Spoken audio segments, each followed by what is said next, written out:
Hey guys, how you doing? So first things first, guys, there's been renovations going on in my house, so I was unable to work on this. Secondly, thanks Roberto and Jeffrey for the tips, and as a courtesy, this video is longer than previous ones. Also, for more videos please like, share, and subscribe, and donate for longer videos. Now, without further ado, let's get back to the story. But now that Lillian was at Brynhildr Academy, things finally fell into place like the last piece completing a puzzle, and Ethan's two steadfast supporters would not stop until Ethan and Lillian had unlocked the powers that were theirs by birth and by fate. Let me get this straight. Ethan pinched the bridge of his nose before looking at the young lady who was seated beside him. You transferred to the academy after getting an invitation from Professor Reinhardt. Not only that, but he also agreed to let you stay in Dud Manor during your time here. Lillian nodded. You do realize that you just got poached from Nightfall Academy? Ethan asked. Yes, Lillian replied. They gave me an offer that was too hard to refuse. What kind of offer was that? I'm sorry, Sir Ethan. Professor Reinhardt made me sign a magical non-disclosure agreement. I can't tell you even if I want to. Lillian then blushed before averting her gaze. Lillian's reaction only made the young man all the more interested in what kind of offer she got, which persuaded her to transfer to Brynhildr Academy. Awa, come on, Ethan, Sebastian commented from inside his sea of consciousness. This development isn't that bad, you know. Right, Ethan's other half agreed. Since Lillian has already made her feelings known to you, you should reciprocate it well. Being in the same manner also helps, don't you think? Ethan sighed. Look, the two of you don't understand. Do you think Cedric would have allowed his sister to transfer here alone? Knowing him, he will also use this opportunity to transfer to the academy to try to get close to Luna. You do have a point. Sebastian and Ethan's other half had forgotten about this, but truth be told, this was also part of Professor Reinhardt's and Professor Barrett's plan. Why settle for one person when you can get two at the same time? The headmaster of Brynhildr Academy was one of the slyest people in Eastshire, and he was always looking for talented individuals to help bolster Brynhildr Academy's prestige. After seeing Ethan's and Cedric's battle, they already knew how powerful Cedric was. If he were to come to Brynhildr Academy of his own accord, then it was good. If not, they just had to wait until the current year was over. They wouldn't be surprised to find him applying for Brynhildr Academy, the start of the new school year. What a sly headmaster, Sebastian said. Indeed, Ethan's other half nodded. I like. Sebastian then chuckled. It doesn't matter if Cedric comes sooner or later. What you need to do is seal the deal with Lillian before he arrives at Brynhildr Academy. Well, you know what they say, you cannot uncook cooked rice, Ethan's other half stated. So start cooking. The young man decided to stop listening to the two bastards inside his head. He then focused his attention on the young lady, who had come all the way from Nightfall Academy to be with him. Frankly, Ethan was touched by Lillian's determination, and for better or worse, he had already accepted the possibility of the two of them becoming lovers. Right now, both of their legacies were in limbo. Lillian couldn't fully unlock the power of her legacy unless someone with a similar legacy, like Ethan, came into her life. Ethan, on the other hand, was the same. He wouldn't be able to unleash his full potential on land unless he met someone with a legacy similar to Lillian's. Their legacies bound the two of them together, and truth be told, he didn't mind someone like Lillian being his lover. I'll ask this just to be sure, Ethan said. No one forced you to come here, right? Lillian shook her head. No, actually, even before Professor Reinhardt sent me an invitation, I already thought of transferring to Brynhildr Academy after the school term ended. My plans simply got pushed ahead when I got Professor Reinhardt's invitation. Understood, Ethan replied. Are you now familiar with the academy? Not yet, Lillian replied. I only arrived 2 days ago, and there are still many things that I haven't seen. Do you want me to give you a tour? I'd love that. Ethan then stood up and offered his hand to Lillian, which the latter shyly accepted. The moment their hands touched each other, their legacies activated at the same time, surprising the two of them. A refreshing feeling washed over their bodies, starting from their hands that were holding each other.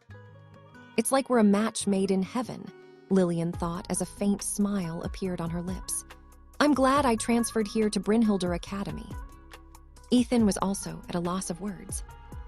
Holding Lillian's hands felt right as if it was the most natural thing to do.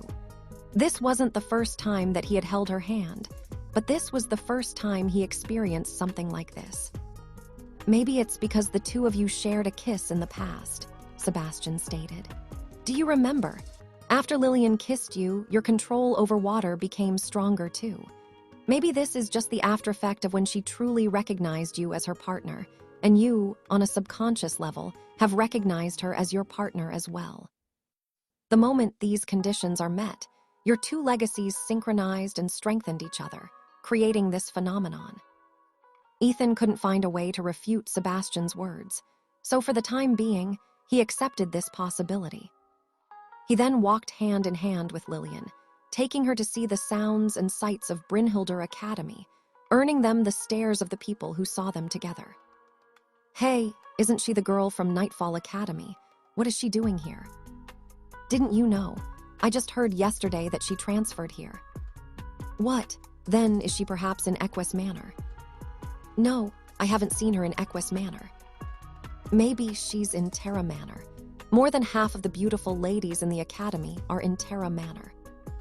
As the students gossiped with each other, Ethan and Lillian toured the academy. When they were done visiting the usual places, the young man made a short visit to the kitchen and asked the staff for some sandwiches. Since the aunties there already knew about Ethan, they were willing to agree to his request.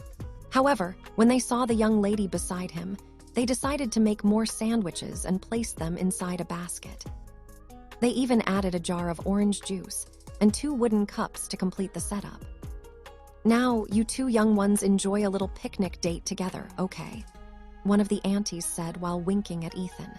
Now, hurry along. We are still busy because dinner is in a few hours.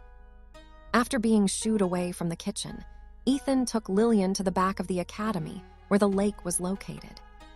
The two of them then walked over the surface of the water and headed toward the island, which was one of the most special places in the academy that held a very dear place in Ethan's heart. Ethan laid out the picnic blanket that he always carried inside his storage ring and spread it on the ground. He then removed his shoes before stepping onto the blanket, and then he placed the basket at the center. Lillian did the same before sitting beside Ethan. She then raised a finger, and a small stream of water rose from the lake and flew toward her hand.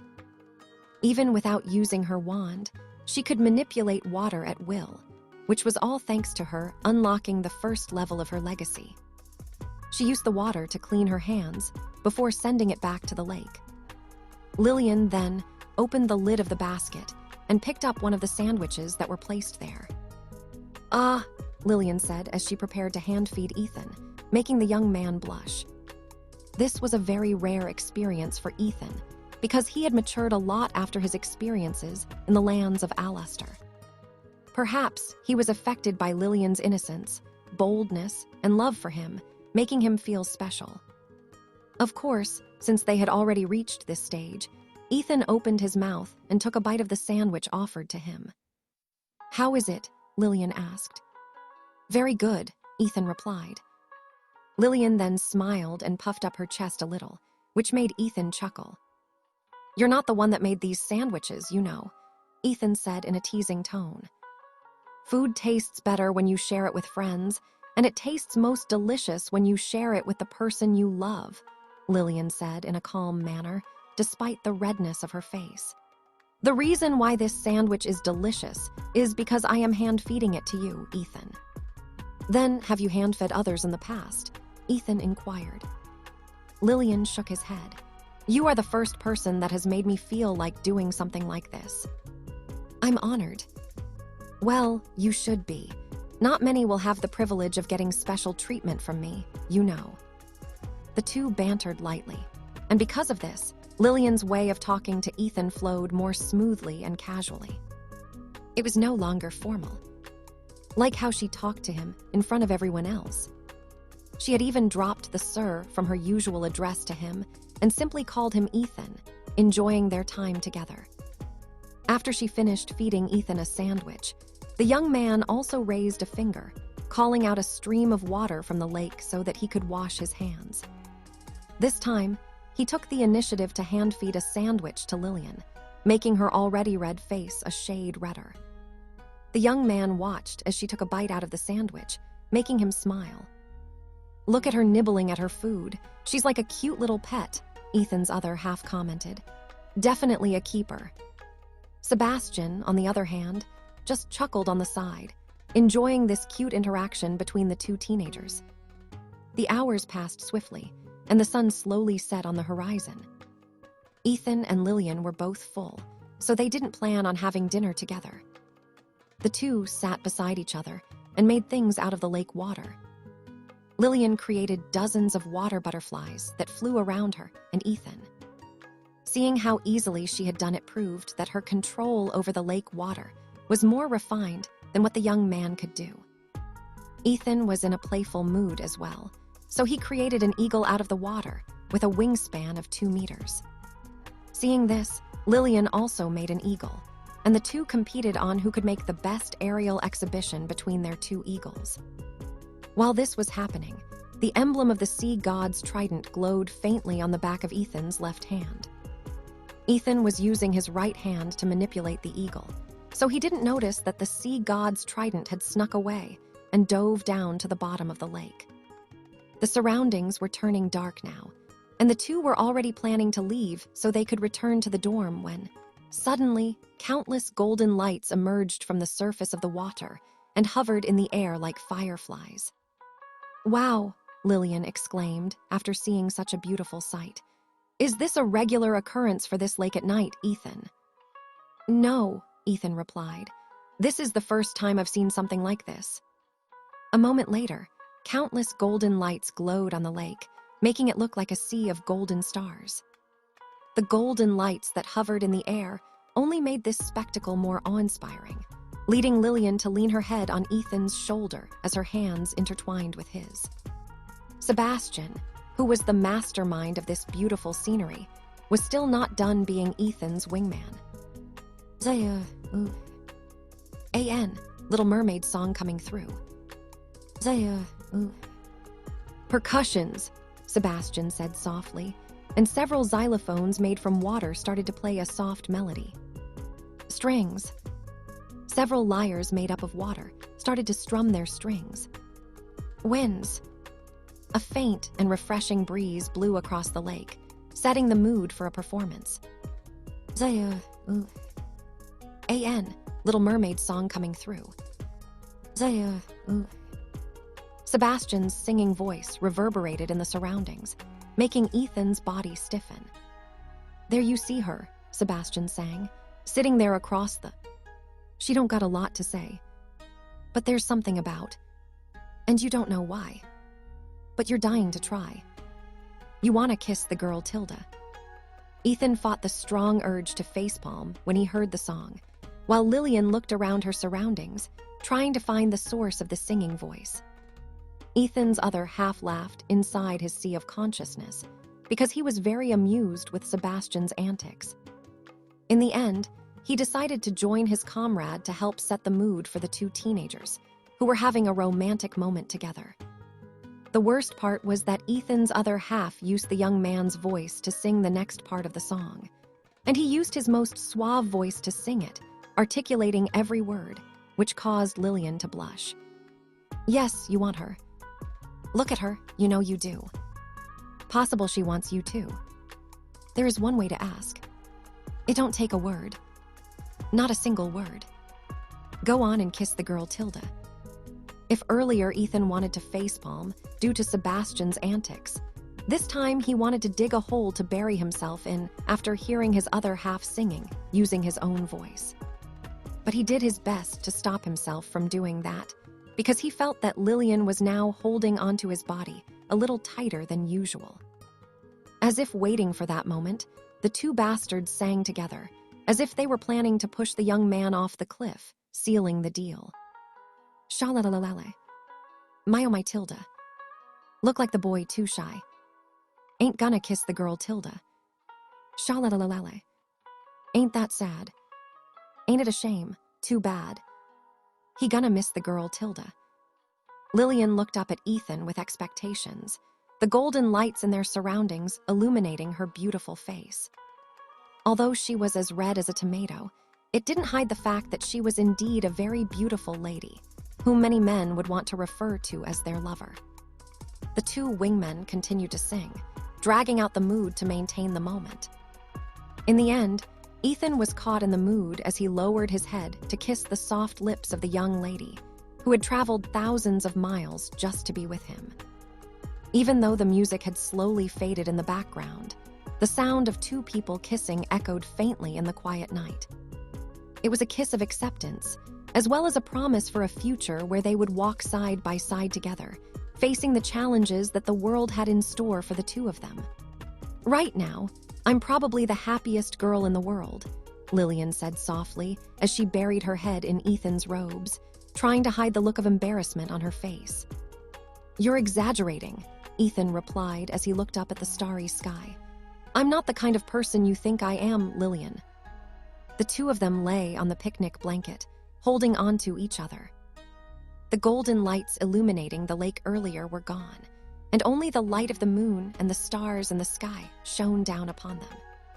A cold yet gentle breeze blew over the lake, but since Lillian was sharing Ethan's warmth, the cold didn't bother her anyway. After their kissing session, the two had finally formalized their status as lovers with each other.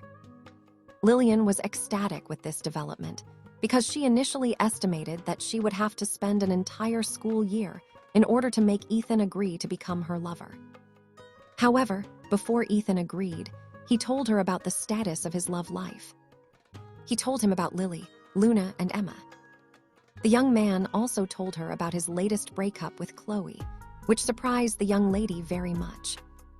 However, after finding out that she was an ordinarius at birth and was raised by a conservative family, she kind of understood where the other party was coming from. Unlike Chloe, Lillian knew since she was born that there would come a time when she would be married off by her family in order to strengthen their influence and political ties. Back then, she was fine with this arrangement. Noble daughters were expected to marry the person that was chosen by their parents. She even convinced herself that she would devote her life to her husband, as well as help her family achieve the purpose of her marriage. Lillian believed back then that no matter what happened, or who she would marry, she would make the best out of it. But that changed when she met Ethan. The moment she realized her feelings for him and the power that could be unlocked by being together with him, Lillian knew then and there that she would no longer be a tool used by her family to further their political ambitions. She felt guilty when she decided to choose her heart instead of her family by making a decision that would affect her for the rest of her life. However, she believed that this was the right choice. Being with Ethan felt right. She felt complete when she was with him, and because of this, her heart was at peace. As to whether her family would accept him, that was a problem for the future. For now, she was very happy being held in his warm, protective embrace, which made her feel as if she was the happiest girl in the world. Although she felt bad for Chloe and Ethan's breakup, she couldn't help but pity the girl who had let go of the hand of a man destined for greatness. Lillian wasn't sure about many things in her life, but this was something that she believed in strongly. Ethan was meant for something bigger, and she would be there to witness this legend in the making. As for the young man's decision to have 5 wives and 1 mistress, she was fine with it as well. She had already prepared herself for such a thing after she was groomed to become the bride of a man from a high-ranking noble family. Nobles having more than 1 wife was a very common thing in their world. Her own father had 3 wives and 1 concubine as well. Should we return to the manor? Ethan asked the girl, who was still clinging to him like a little koala. 15 minutes more, Lillian replied. She wanted to extend this blissful feeling for as long as she could, and Ethan allowed her to do what she wanted. Although she only asked for 15 minutes, the young man waited until half an hour before he kissed Lillian's forehead and helped her to stand up. The young lady was both happy and sated, so she stood up and walked hand in hand with Ethan back to Dud Manor. Now that we are lovers, there will be plenty of opportunities to spend some time together like this, Lillian thought fondly as she walked with a spring on her step. I'm really glad I accepted Professor Reinhardt's invitation. Sebastian was also very happy because his efforts had paid off. Ethan's other half was also happy, but he wished that Ethan would have struck the home run and gone all the way in one go. Unfortunately, the young man wasn't a very lustful person, so Ethan's other half had to accept the fact that Ethan treasured his relationship with his lovers and would only cross that line when both of them were truly sure of their feelings for each other. Perhaps, knowing what his partner in crime was thinking, Sebastian patted the latter's shoulder and smiled. We'll get him next time, champ, Sebastian chuckled. This is still good progress, right? Yes, Ethan's other half replied. We'll get him next time. Ethan suddenly felt a chill run down his spine, which made him wonder what diabolical plans the two no-good beings were cooking up inside his head. Is there something wrong, Ethan? Lillian asked when the young man suddenly stopped walking. No, Ethan replied. I just thought that some people were thinking about bad things about me. Well, whoever they are, I wish they would go bald, Lillian said in a cold tone. Now that she was officially Ethan's lover, anyone who wished him ill would become her enemy. Not only was she a very loyal person, but she was overprotective as well. If her brother were to do anything to hurt Ethan, she would definitely be there to stop him with everything she had. Ethan, I just want to say one thing, Lillian said as she looked at the young man who was holding her hand. And that is, Ethan asked with a curious look on his face. Thank you, Lillian said, and I look forward to spending my life with you. Sebastian teared up from inside Ethan's sea of consciousness. This girl is too good for Ethan, Sebastian said. Must protect. Ethan's other half also nodded his head. Among Ethan's lovers, he was more biased toward Lillian because she would play a major role in making the young man a true powerhouse in the world. There's no need to thank me, Ethan said as he pulled Lillian close to him. Because I decided to choose you to become my lover for selfish reasons. I already told you, I am not as kind and as good a person as you think I am. I know, Lillian replied, but you still made the decision to choose me. For that, I am thankful. The young lady then pressed her hands over Ethan's shoulders and stood on tiptoe to kiss his lips.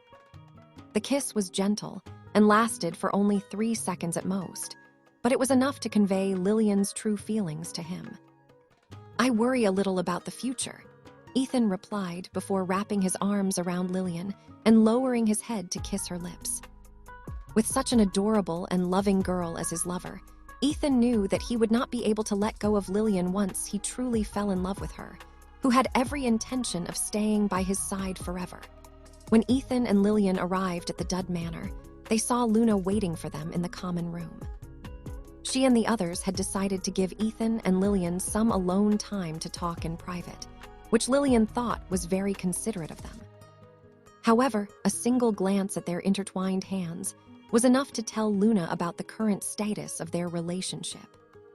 Should I say congratulations to you, Lillian? Luna asked with a smile. The younger lady smiled and walked up to one of her sisters and held her hand. Can I sleep with you tonight? Lillian asked. There are things that I want to ask about Ethan. Understood, Luna nodded in understanding. I'll tell you everything about him, including his most embarrassing moments. The young man tilted his head in confusion as he looked at the angelic beauty. Do I have embarrassing moments? Ethan asked in confusion. Of course, Luna replied in a heartbeat. You simply improved a lot after you returned from the lands of Alester, but before that, you weren't this suave. A faint blush appeared on Luna's face after admitting that Ethan's charisma had skyrocketed when he returned from his journey to the past. His hair was longer, and his attitude was more calm and assuring. Also, his strength had increased by leaps and bounds. He was more confident and sure of himself, which was a stark contrast to the happy-go-lucky Ethan who had freshly entered Brynhildr Academy. The past Ethan was insecure and had many worries. The young man who had suddenly gained magic through the ritual that she initiated, and the feelings of love that they had developed for each other. They were Luna's precious memories, and they were something she held very dear in her heart.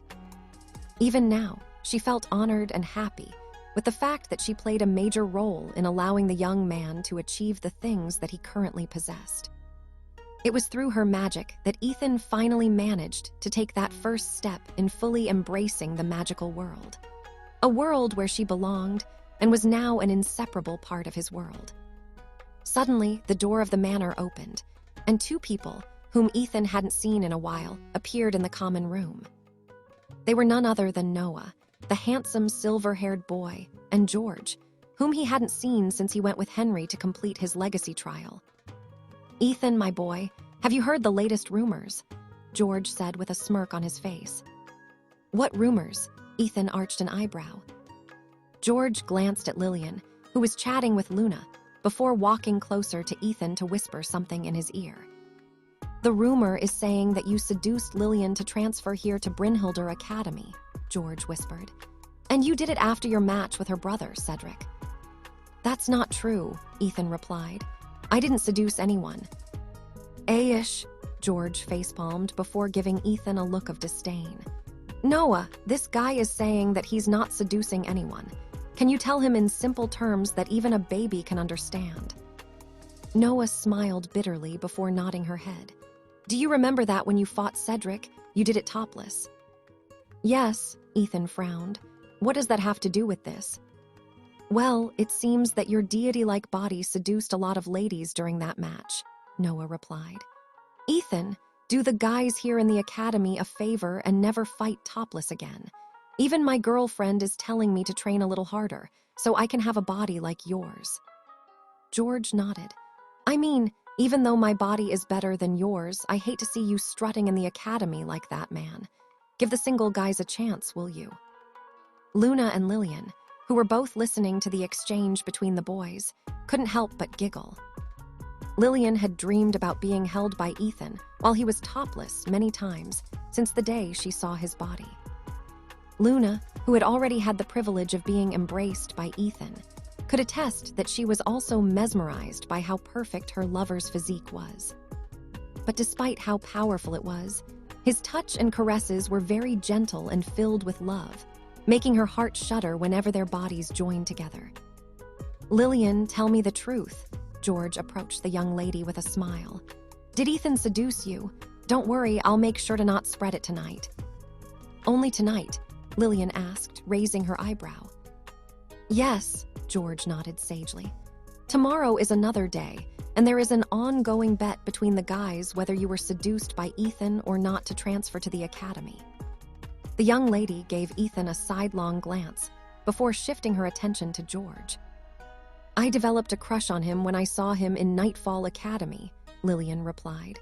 "But I have to admit, seeing him topless sealed the deal." "Damn," George held his head with both hands.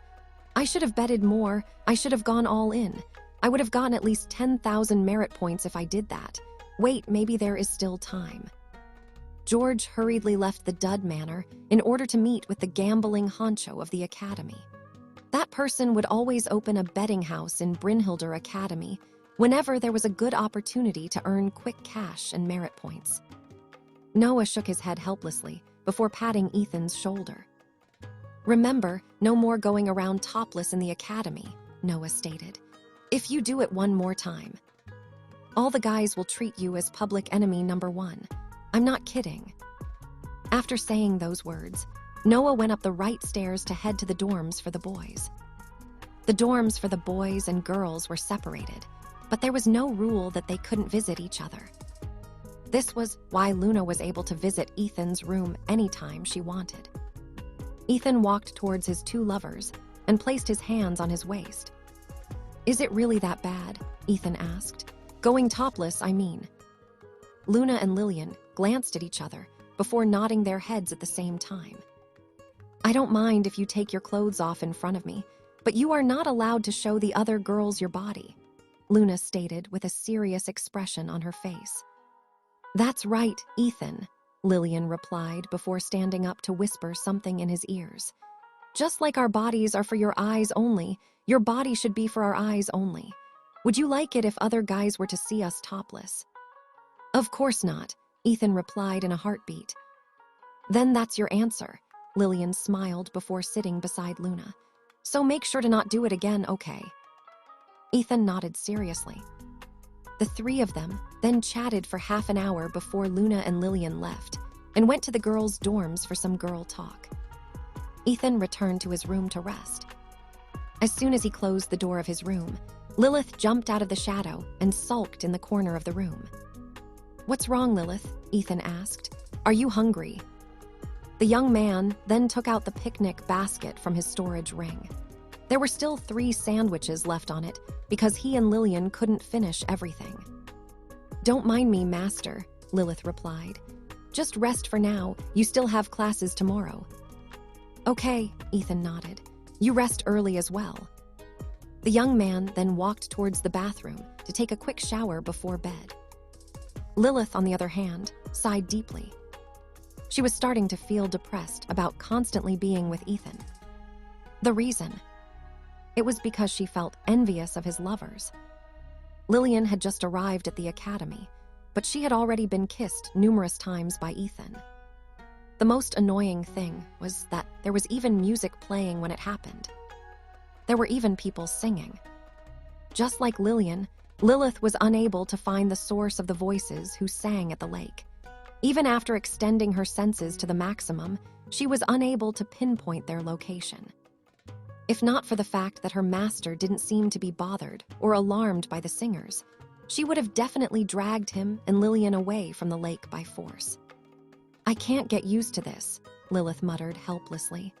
Next time, in order to save myself from jealousy, I will leave whenever Master is about to make his move. My poor heart can't take too much of this punishment. The black cat sighed before jumping on top of the table to eat the remaining sandwiches. Since she couldn't do anything about her bitterness, she decided to just eat and set the matter aside for the time being. Meanwhile, in the Equus Manor, Chloe looked at the moon from the window of her room. She had heard the rumors going around about Ethan and Lillian, but she knew that this wasn't true. Even so, there was a slight ache in her heart as she thought about the young lady, who was now living in Dud Manor with her cousin. With so many beautiful girls around you, I'm sure you won't miss me much, Chloe said softly as she covered her eyes with both of her hands. I didn't know it would hurt this much. Her shoulders trembled a bit, but no one was able to see this moment of weakness, except for a white raven who was sitting on the branch of a tree, hidden by the shroud of darkness. He looked at one of the people whom his master held dear in his heart with pity. Suddenly, a raven landed beside Dantalion and moved closer to his side. The white raven didn't move as the black raven leaned her head on his body and looked at her crying mistress with a sorrowful look on her face. People say that when you meet a wizard or witch who perfectly counters your primary element, you will have a great disadvantage over them, Professor Lionel, the combat instructor of the first years, said. This is only half true. While it is a fact that users of certain elements find themselves in a disadvantageous position when facing someone who wields an element that they are weak against, victory and defeat cannot be decided just because of that. Professor Lionel then grinned as he scanned the faces of the students looking back at him. Today's lesson is a battle of the elements, Professor Lionel stated. I will pair you to fight with each other, and you are only allowed to use the element you are proficient in. When I call your names, come up here into the arena. Professor Lionel then looked at his students with a mischievous smile on his face before he called out 2 names to duel in the arena. Well then, let's call upon the first 2 contestants. They have joined some tournaments in the past, so I will just call their pen names instead of their real names, Professor announced. Enraged King and Trox King, you 2 brothers come up here. The 2 young men groaned after being called out by the professor, who didn't care that the two of them just wanted to read a novel. Since they were called, they had no choice but to go up on stage. "The two of you go on the left side," Professor Lionel ordered. "I'm not that mean to let you two fight each other. Now we call upon their opponents. Come up, Roger and Philip." Two eager young men, who wanted to show off their prowess to their classmates, climbed up with confident smiles on their faces. The King brothers both wielded the element of earth, while their opponents wielded the element of wind. The ones at a supposed disadvantage were the King brothers, because their enemies could practically ignore all of their attacks while they flew in the sky.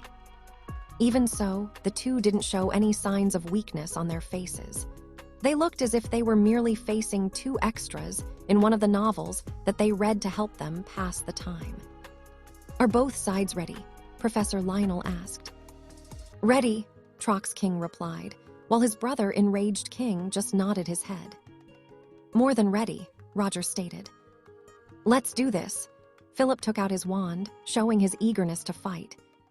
Seeing that both teams were ready to fight, Professor Lionel activated the barrier of the arena before shouting, "Duel start."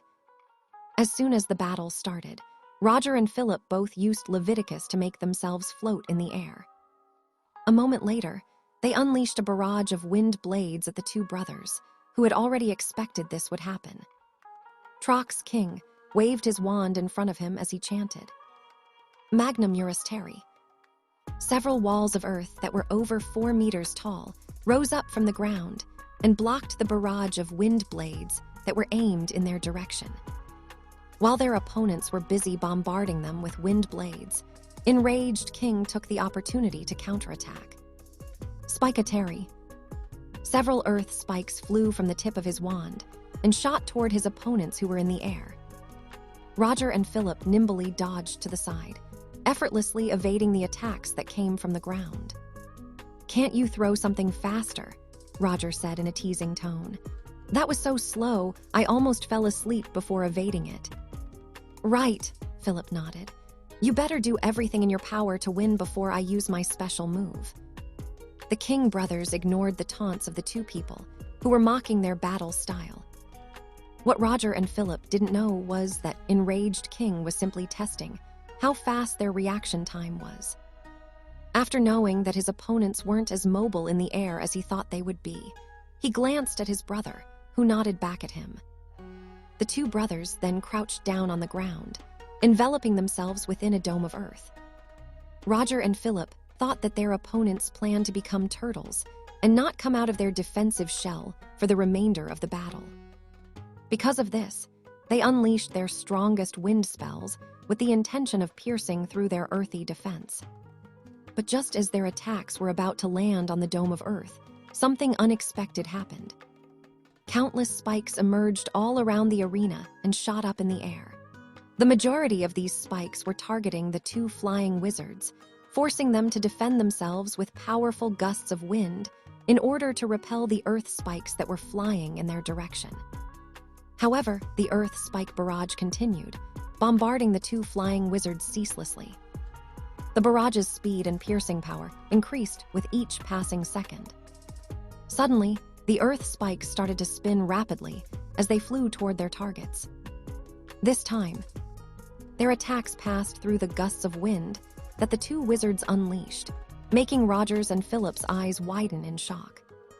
As more and more spinning earth spikes emerged from the ground, the composure and confidence that the two flying wizards had been exuding earlier vanished.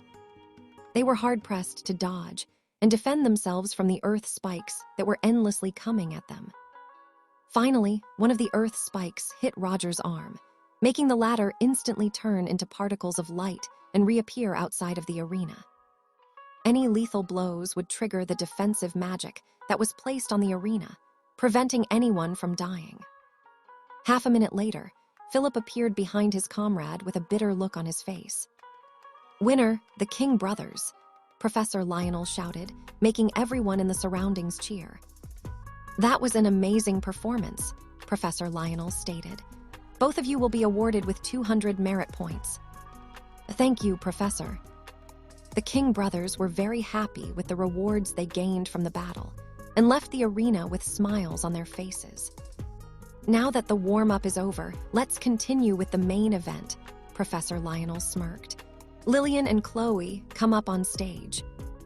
As soon as the two names were called, Ethan suddenly had a bad premonition. He couldn't help but look at Professor Lionel with a bitter smile on his face, because he felt that the professor was doing this on purpose. We will finally see Lillian fight. Wow, I wonder what she can do.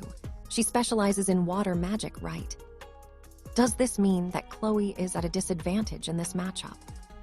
Who cares? She's nothing compared to Lillian anyway. The first years chatted with each other as they looked at the two young ladies who walked into the arena and were now facing each other. Ethan, who was watching the two from the side, had a complicated look on his face.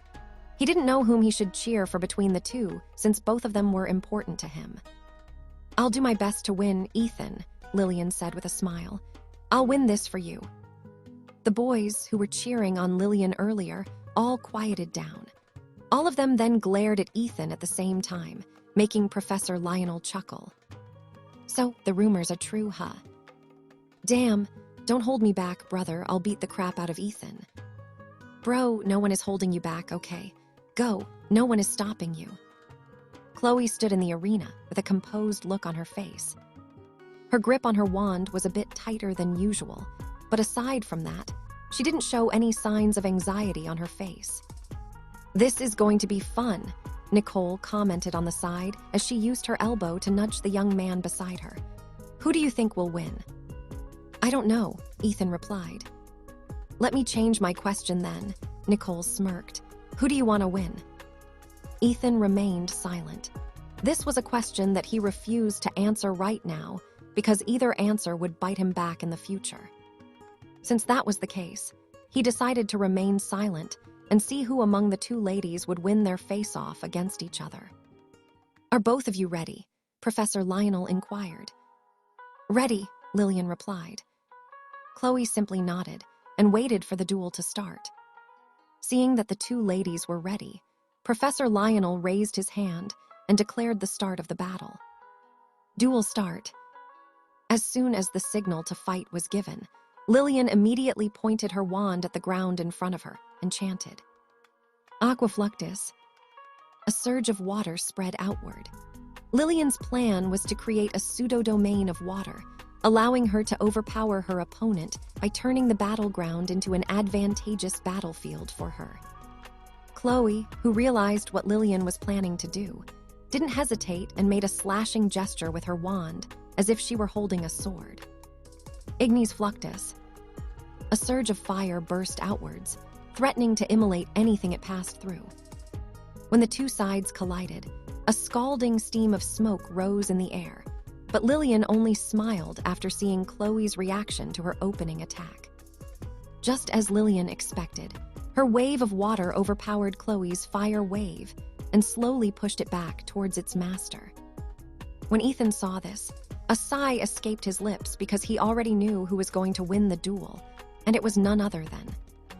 Just as everyone thought that the battle was over, a firm and powerful voice spread in the surroundings. Increpatio Inferni. A beam of concentrated flames shot out of the steam, catching everyone by surprise. The speed of the spell was so fast that Lillian didn't have time to dodge it. Just as Chloe's strongest attack was about to hit her opponent's chest, Lillian turned into particles of light and reappeared beside the arena. A second later, a loud explosion shook the training field as Chloe's attack collided with the barrier, turning the entire arena into an inferno. Professor Lionel waved his wand, teleporting Chloe away from the arena, which was now bathing in hellish flames. The young beauty with long, light brown hair stood in front of everyone, unharmed. She then gave Lillian a sidelong glance before shifting her gaze towards Ethan. The two stared at each other for a few seconds before Chloe averted her gaze and walked toward the back of the group with a faint smile on her beautiful face. Did she just give Ethan the cold shoulder? Fool, didn't you see that she gave him the "do you have a problem" gaze earlier? That gave me chills, bro, not gonna lie. Did the two of them quarrel with each other? A breakup, Does this mean that I now have a chance? Please, look at yourself in the mirror. Do you really think you have a chance when you look like a sardine? Ethan's classmates started to murmur because they sensed that the two cousins seemed to have a distance between them. They had originally thought that the two were inseparable and already considered Chloe as one of Ethan's future brides or concubines. But after seeing their interaction, the girls in the group who liked to gossip found something very juicy to sink their teeth into. Ethan, who didn't know what his classmates were thinking, wasn't surprised by the outcome of the match. He already knew that the winner would be Chloe because there was a stark difference between her and Lillian. Lillian was a powerful witch who had plenty of experience, but she was more of a supportive type than a full combat type witch. Chloe, on the other hand, was a very aggressive person and would always try to end the battle as fast as she could. When the steam covered the arena, he already anticipated that she would use a strong move that would decide the outcome of the battle then and there. She took advantage of Lillian's confidence, making the latter fail to anticipate that her opponent was already planning to end the battle in an instant. Lillian's face was beet red as she walked in Ethan's direction. She wanted to win spectacularly over Chloe, proving to Ethan that he made the right choice of accepting her as his lover. But the outcome was far from what she had envisioned, making her feel embarrassed. "Bravo," Professor Lionel clapped his hands. "That was a great fight. Now all of you remember the battles that you have seen today. Magical duels can be decided in a heartbeat, so never look down on your opponent, even if they seem to be at a disadvantage when fighting against you. Now, let's choose our next combatants." Professor Lionel smirked before calling out two names, making the boys and girls cheer at the same time. "Ethan and Nicole, come up on stage," Professor Lionel stated. "It's time to heat things up." Ethan and Nicole faced each other in the arena. This wasn't their first time fighting against each other, because the two of them were sparring partners. But for most of the first years, this would be their first time seeing the two fight for real. Because of this, all of them had excited looks on their faces as they cheered for the person whom they wanted to win. "Go, Nicole, break his nuts. Castrate that bastard. Destroy his family jewels. Kill. Marry me, Nicole. Bro, what the F asterisk CK?" Nicole giggled after hearing the shouts of the boys who wanted her to make sure that Ethan wouldn't be able to spread his lineage ever again. She knew that Ethan had been too popular as of late, and with the addition of another beauty like Lillian in his circle of friends, the single guys wouldn't take it lying down. "You sure are popular," Nicole said in a teasing tone. "Once upon a time, I dreamt of being popular," Ethan replied. "But now that I have it, I realize that the only thing it gives me is a headache." "Let's fight for real, okay?" Nicole stated as she summoned her rapier and round shield. "I've long wanted to fight you seriously for once." "Take it easy on me, okay?" Ethan said as he summoned his sea god's trident. "Sorry, but I won't." "What a friend you are." Ethan and Nicole then both took a fighting stance and waited for Professor Lionel to give them the signal to fight. The combat professor laughed because, just like everyone else, he was also looking forward to the outcome of this battle. Duel start. As soon as the signal was given, both combatants charged at each other. The sound of metal clashing against metal reverberated in the training ground as Ethan and Nicole exchanged several blows. The students started to cheer louder as Nicole managed to break past the range of her opponent's trident, giving her an opportunity to have a clear hit on Ethan's body. Ethan remained calm despite the fact that Nicole's rapier was about to pierce his chest. Suddenly, a whip made up of water wrapped itself around Ethan's waist and pulled him back, narrowly avoiding Nicole's strike. "I see, so it really is autonomous," Professor Lionel muttered as he looked at the hand that had cast a water whip to save its master. Everyone had noticed it before, but Ethan's wand could move and attack on its own without him needing to command it. The professors of the academy often discussed the young man in their free time and came to a conclusion. Ethan was indeed a dud, however. His wand was that of the sentient kind, which allowed him to use magic despite being magically crippled. The young man had been tested with the appraisal stone twice, and both times, the result showed that he was a dud. Because of this, the only logical explanation was that Ethan's wand was special. Very special. What the professors didn't know was that they were only half right. Ethan's wand was indeed special, because not only was it made from the rainbow scales of Mermaid Princess, but it also carried a part of her will and spirit. But it could only truly manifest its power now, because the young man was overflowing with magic. Ever since the young man's magic circuits showed signs of recovery, he had been able to store magic powers for up to 4 days.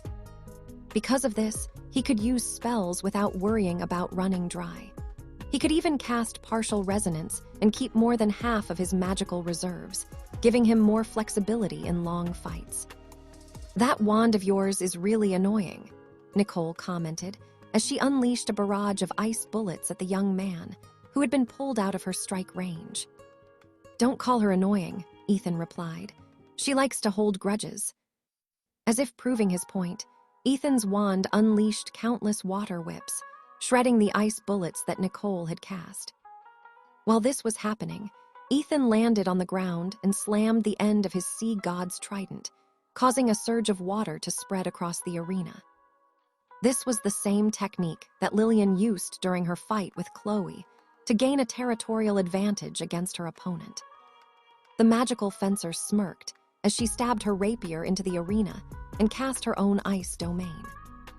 The moment the two domains collided with each other, Nicole's domain overpowered Ethan's and froze the water that he had unleashed. Fairy Fuga. A pair of fairy wings grew behind Ethan's back, allowing him to fly in the sky. Clavum Glacis Zonaroxisio. The moment Nicole finished chanting, the ice field in the arena broke apart and shot countless icicle shards in every direction, turning the place into a killer ice field. This was one of Nicole's strongest spells, and usually, she would need time to prepare to cast it. However, after turning the entirety of the arena into an ice domain, she was able to use it as a medium to shorten the preparation time to cast one of her ultimate attacks. "Sweet," Sebastian commented. She didn't even give Ethan a chance to gain altitude and immediately used a powerful spell to end the battle. "This girl is a true femme fatale," Ethan's other half commented. "I really hope that she and Ethan never become enemies in the future." Ethan, who was now facing countless ice shards, held the sea god's trident firmly in his hand, making the blue jewel embedded in it glow brightly. "Exidium." Ethan roared, and the countless ice shards shattered at the same time, turning into water droplets that rained over the arena. From the beginning, the young man already planned to let Nicole freeze the water domain that he tried to unleash over the arena. So when his opponent did as he expected, he immediately took flight, hoping that she would unleash a strong ice spell to end the battle in an instant. Ethan would then shatter that ice spell, tapping into the power of his legacy, as well as channeling Sebastian's power to shoulder the brunt of Nicole's spell. Even so, countering such a spell was not an easy feat. Blood seeped at the corner of Ethan's lips as he endured the combined burden of dispersing Nicole's trump card while unleashing a trump card of his own. "Grand Aria," Ethan said as blood spilled from his lips. The countless water droplets then transformed into countless water needles before flying in Nicole's direction at breakneck speed. "Regini contra Valkyrie." The countless water needles instantly froze into ice and stopped midair. A second later, all of them flew back toward Ethan with a vengeance, making his eyes widen in shock. Just before the young man's body was turned into a pincushion, his body turned into particles of light, and he was teleported outside of the arena. The boys who saw this groaned as they hatefully looked at Professor Lionel, who had a mischievous smile on his face. "Sorry boys, not this time," Professor Lionel stated. "Ethan will live to fight another day." Ethan spat a mouthful of blood before using the back of his hand to wipe the side of his lips. He then looked at the pale-faced lady who was kneeling in the arena, depending on her rapier to support her body. For a brief moment, he saw Nicole's eyes turn red, and the faint image of illusionary wings appeared on her back. This only lasted for a few seconds, but it was enough to make Ethan realize that his sparring partner was still hiding many secrets from him. "Drink this, Ethan." Lillian handed the young man a potion to help him recover from his injuries. This sight made all the boys in the training ground want to spit in his direction, but they all held back because they didn't want the ladies to think that they were being salty. Ethan thanked Lillian and drank the potion until nothing was left. "You should still get yourself checked in the infirmary just in case," Lillian said. "You still look pale." "Good idea," Ethan replied. "It's better to be safe than sorry." Although he felt a bit better after drinking the potion, he was still in pain, so going to the infirmary was indeed the best option. "How about me?" Nicole asked after she walked out of the arena. "No potions for me." "Here you go," Lillian replied as she produced another potion to give to Nicole. The pink-haired beauty smiled as he drank the potion that was offered to her. Although she looked okay on the surface, she was in fact in terrible pain. "Okay, the two of you head to the infirmary," Professor Lionel ordered. "You don't have to go to your next class. I'll have your classmates tell Professor Enjal what happened, so focus on getting some rest. Lillian, since it's your first day in the academy, you are not allowed to skip classes. All right, who wants to fight next? We still have half an hour before you head to your next class. We can still squeeze in 1 or 2 more battles into that time." Since there were merit points to be earned, many students raised their hands, hoping that they would be chosen next. While this was happening, Ethan and Nicole summoned their wind dancer and flying broom to fly to the infirmary. Both of them didn't feel so good, so walking wasn't an option. As the two of them flew side by side, Ethan glanced at Nicole with a bitter smile on his face. "Is it worth it?" Ethan asked. "Beating you? Yes," Nicole replied. "You've been winning a lot as of late, and you even gained Lillian as your lover. I need to bring you down a peg so that you'll stay humble." Ethan had no witty reply to give to Nicole, so he just stayed silent until they reached the infirmary. "The week just started, and we already have 3 injured people so early in the morning," Professor Galena sighed. "Okay, sit down so I can check your conditions." Ethan and Nicole obeyed and allowed the head of the infirmary to use a diagnostic spell to see what was ailing them. "The two of you have suffered a magical backlash," Professor Galena said after a few minutes. "Congratulations, you get a free pass to spend the entire day in bed. Must be nice to not attend classes, no?" The old professor then handed the 2 teenagers 2 vials filled with green liquid. "Drink this and sleep in the recovery rooms," Professor Gainla ordered. "George is also there. You can keep him company." When Ethan removed the cork of the vial, he almost gagged after he was hit by the weird scent of the green liquid. It smelled like rotten eggs. Just as Ethan was about to ask the professor if the potion was safe to drink, he saw Nicole chug it down as if she was just drinking milk. After she finished drinking, she turned around to go to the recovery room, leaving Ethan behind. "What's wrong, boy?" Professor Galena looked at Ethan with an amused look on her face. "You want me to hold your hand while you drink?" Ethan shook his head and braced himself before drinking the potion. To his surprise, the potion tasted very good, similar to ginger tea with honey. After returning the vial to Professor Galena, he walked toward the recovery room in order to sleep. But the moment he opened the door, he saw George lying on the bed with a pained expression on his face. The third year's face and skin were purple in color, making him look like a human eggplant. Just as Ethan was about to ask what happened to him, George squeezed 2 words through gritted teeth. "Don't ask," George said. Ethan gazed at his manor mate for a few more seconds before lying on the bed next to Nicole's in order to rest his body. The young lady was already fast asleep because the potion that Professor Galena made them drink made people fall asleep, allowing their bodies to heal faster. It didn't take long before the potion took effect on Ethan as well, making him fall into a deep slumber. A few hours later, Lillian headed to the infirmary to check on Ethan's condition. She was quite worried because she thought that she would see him in the dining hall having lunch. But after asking Noah if he had seen Ethan, the silver-haired boy replied that he hadn't seen him since breakfast. Because of this, the young lady decided to see her lover's condition.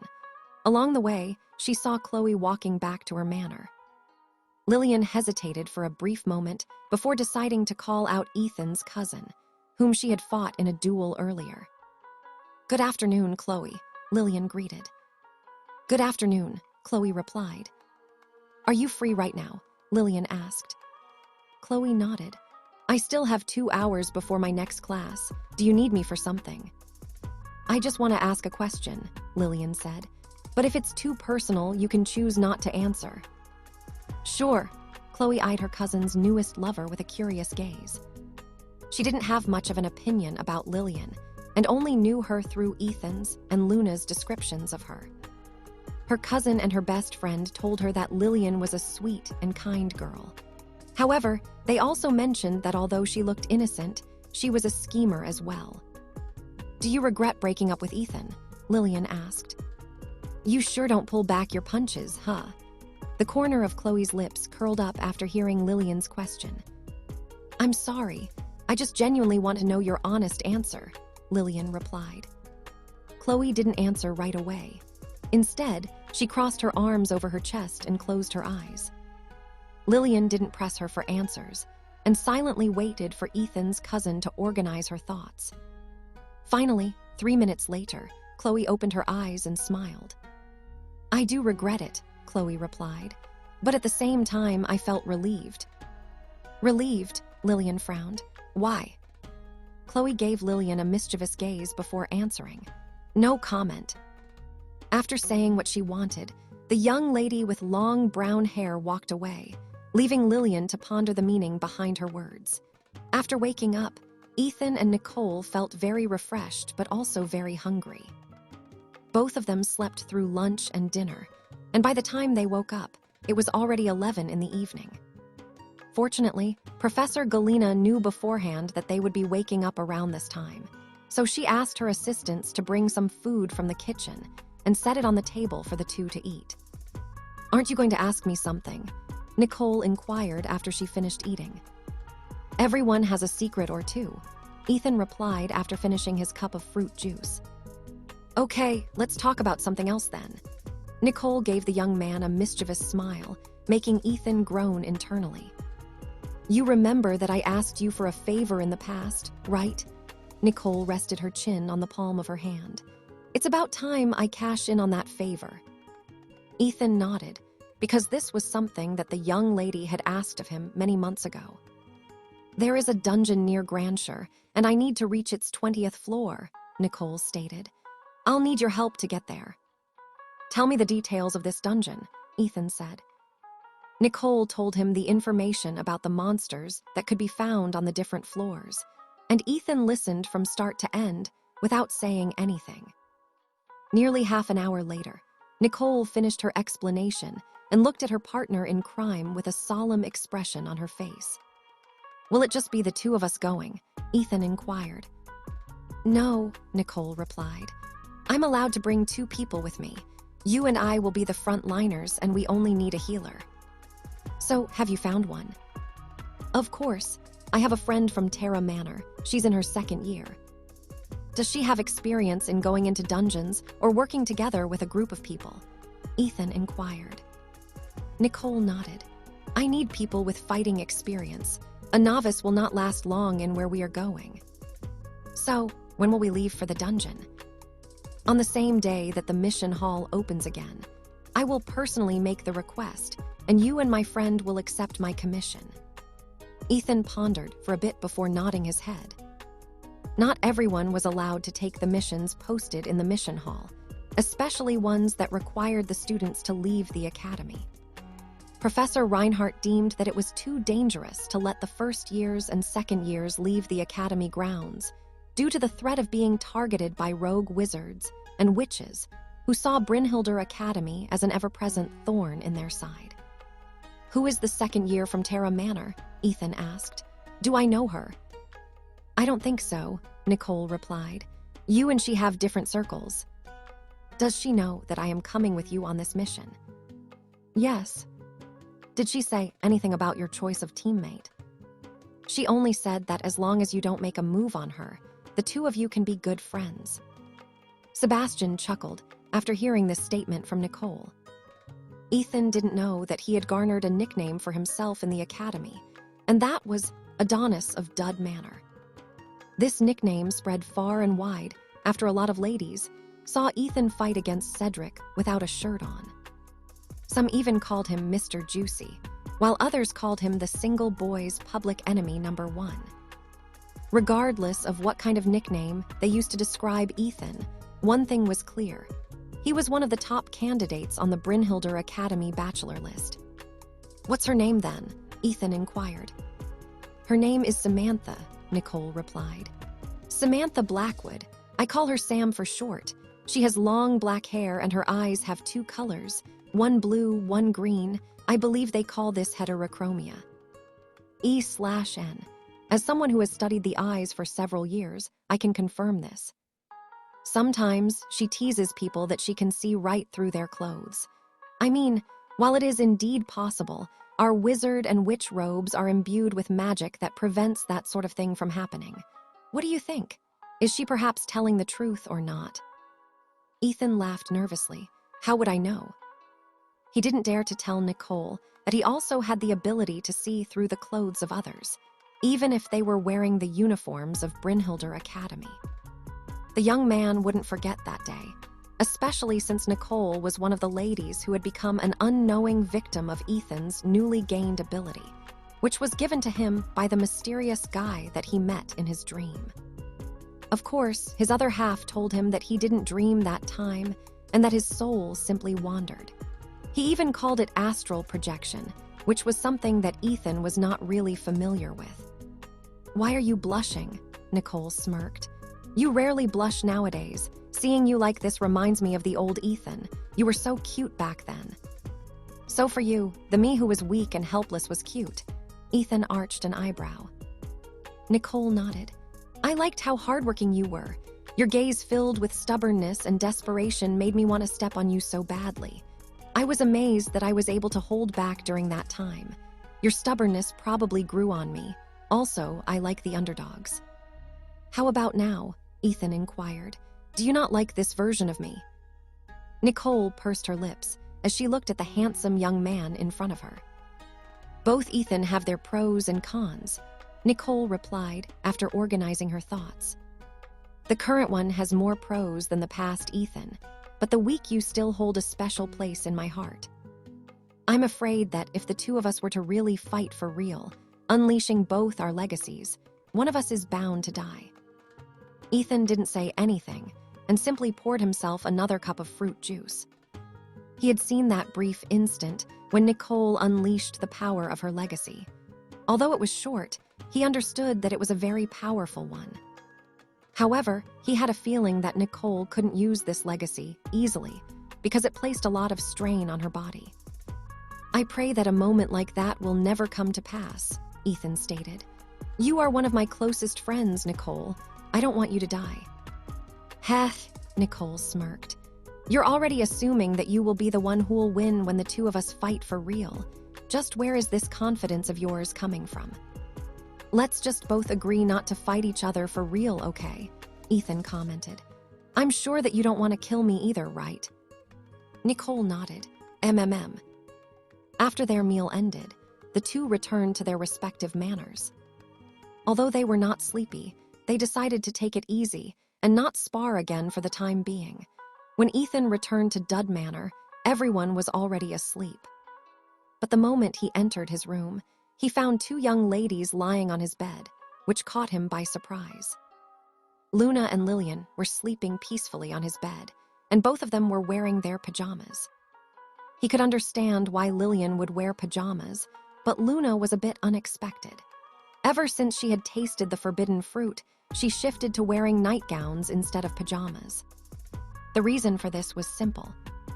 Pajamas were harder to take off. unlike nightgowns, where one only needed to pull a string for the entire thing to drop to the ground beside one's feet. Even so, this scene made Ethan smile. No matter what Luna wore, she was still incredibly beautiful. Ethan believed that even if she wore rags or leaves for clothes, he would still fall in love with her due to her natural charm and beauty. The beds in Dud Manor were large enough for 4 people to sleep side by side. Even so, he didn't dare to climb onto the bed and possibly wake up the 2 sleeping beauties. With this in mind, he decided to lay on the couch. He closed his eyes, giving astral projection a chance. Ethan's other half had told him that he should actively try astral projection so that he would be able to discover the secrets of the different planes of existence, which were unreachable to some people. "Inhale and exhale," Ethan's other half commented. "Breathe deeply, exhale slowly. Do this 30 times, then hold your breath for as long as you can. After that, repeat the process once again for 5 repetitions. If you feel lightheaded and feel your hands and feet tingle, that's a good sign." Ethan did as he was told and repeated the process. In the middle of his 4th repetition, he fell asleep, his breathing becoming steady. His other half observed his condition and nodded his head in satisfaction. The young man had now entered a deep sleep, and even though he had slept for nearly half a day, he fell asleep once again due to how relaxed he currently was. "Why don't you give him a little push?" Sebastian asked. "In his state, you can force him to enter astral projection and let his soul wander." "I could, but I won't," Ethan's other half said. "I'm not in a hurry to make him learn how to astral project. It would be best if he entered this state naturally without any help from me. We can't spoil him too much. He's already a big boy." Sebastian nodded in understanding, because he understood what his partner in crime was thinking. Forcing things wasn't always good, and letting Ethan discover his own method of reaching that state was for the best. Ethan could vaguely feel himself falling into what seemed to be a bottomless abyss. His other half explained to him that once he entered astral projection, he would feel like he was floating, not falling. Sensing that he was falling instead of floating, he realized that he had failed in his attempt to project himself into the astral planes. Even so, Ethan felt a sense of calmness and familiarity alongside the falling sensation. It was as if he was returning to somewhere where he belonged, something that felt like home. After what seemed like an eternal fall, Ethan felt his body fall into a body of water. The water was calming and refreshing, invigorating every nook and cranny of his body, giving him unrivaled strength. When Ethan opened his eyes, he found himself submerged in crystal clear water. He felt so comfortable and at ease that he didn't want to move. He was content floating in place, watching the lives of mortals and deities alike, similar to how a person would watch movies in the cinema. The young man saw many things, including a red-headed half-elf and the old man he had met in the treasury of Brynhildr Academy, who sold him his sea god's trident. The 2 were riding an 8-legged horse and seemed to be fighting against monsters, which Ethan had never seen before. He watched as the 2 struggled, as they rushed toward the white portals that would take them to the next layer of the abyss. Ethan thought, layer of the abyss, what layer? He didn't know why he knew of such things. However, he also believed that he hadn't made a mistake in referring to that place as the abyss. It was as if his brain was soaking up a sea of information, allowing him to understand the reason why the red-headed half-elf and the old man were risking their lives in order to go deeper into the layers of the abyss. Ethan cheered for them before he shifted his attention to another vision. This time, he saw a boy who seemed to be around 7 years old, holding daggers in each hand. Standing behind him were 3 children, which Ethan believed to be the boy's siblings. At least, that was the information he was receiving from the Well of Knowledge, where he was currently at. Even when faced with a threat, the 7-year-old didn't back down and even took the initiative to charge forward. Fighting against the alpha vagabond bore head-on to protect his siblings from harm. 13, Ethan said softly. That was the name of the boy, whom he believed would one day become an existence that even the gods wouldn't know what to do with. Ethan watched the scenes of these two people at the same time, marveling at their courage and determination to protect those whom they held sacred. Can I be like them as well? Ethan thought. You can. A familiar voice answered, which made Ethan smile. Really? Ethan asked. Of course, after all you are. Ethan sighed in his heart after hearing the reassuring voice of the person he hadn't met for thousands of years. Even so, he believed that his words would come to pass. That person never lied to him or did anything to break his trust. Return to your current world and live your life to the fullest. Worry not. Despite my current condition, I will forever be watching you swim through the sea of time and space. Hold destiny with your own two hands. Go and sing with everyone listening. Fall in love and get hurt. Dance with everyone watching. And live, making your own heaven on earth. You have been alone for thousands of years, so it is time for you to finally experience what it means to live. Ethan felt happy and sad at the same time after hearing the words of the person who held a very special place in his heart. As his body floated upward, away from that soothing and glorious water that held all the wisdom of the world, a tear escaped his eyes, for he knew that he might never see that person again in his lifetime. Ethan felt something soft touch the side of his face, making him open his eyes slowly. There, he saw Luna and Lillian looking at him with worried expressions on their faces. Are you hurt somewhere? Luna asked. Did you hit your head when we levitated your body from the couch to move you to the bed? I'm sorry, Lillian said in an apologetic tone. This was my first time doing this, so I might have made a mistake when I made your body float, Ethan. Ethan smiled before he shook his head. I'm not hurt. I just had a very wonderful yet very sad dream. A dream? Luna asked as she wiped the tears from his eyes with a handkerchief. Do you want to talk about it? Ethan was about to say yes, and tried to recall the dream that he just had. However, this particular dream was like the sand inside an hourglass. Ever so fleeting, and passing through the gaps of his fingers as he tried to get a hold of them. I can't remember it anymore, Ethan replied as more tears poured from his eyes. It was as if he had forgotten something and someone very important to him. Something he held very dear in his heart. But no matter how hard he tried to remember, the images faded away like the clouds in the sky. Seeing him look so sad and hurt made the two ladies feel their heartache.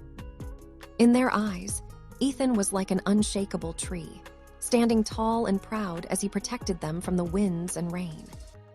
This vulnerable side of him made them feel an ache in their chest. However, they also felt like this side of Ethan was good as well. It made him more human, and not a perfect being who would not shed a tear when he was sad or laugh when he was happy. Luna felt a strange sensation, similar to a motherly instinct, kick in, making her hold Ethan's head close to her chest as she whispered soothing words in his ears. She was really like a mother who was helping her child overcome the fear of the lightning storm that was making him feel scared. Soon, Ethan calmed down and fell asleep once more. This time, he had a dreamless sleep. When he woke up the next day, he was wrapped in the loving embrace of the two ladies who hugged him as he slept like a baby in their arms. In the few weeks that passed, Ethan focused on his studies. Despite the fact that Lillian had transferred in the middle of the school year, she was well received by everyone in the academy, especially by the boys. However, the young lady was built differently. She made it known that she only had eyes for Ethan and would not consider anyone but him as her lover. The moment she made this declaration, everyone backed off and no longer considered her as a potential love interest. Lily, Luna, and Emma were quite surprised by this development. Among Ethan's lovers, only Lillian had taken the initiative to declare her feelings for Ethan in front of everyone.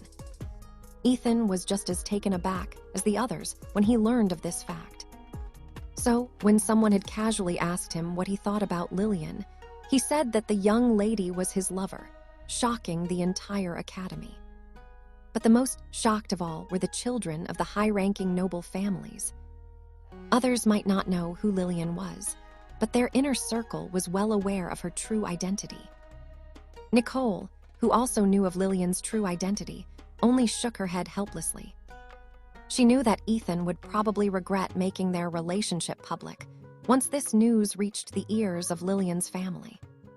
Fortunately, Ethan would not know the aftermath for a while, since he was currently traveling with Nicole, as well as another witch from Terra Manor, to go to the dungeon located near Grandshire. The name of the witch was Samantha, and she would play the role of their support and healer. Just like Nicole had told him, the colors of Samantha's eyes were different from each other. One blue, one green, and with her long black hair, she was definitely one of the most exotic beauties in Brynhildr Academy.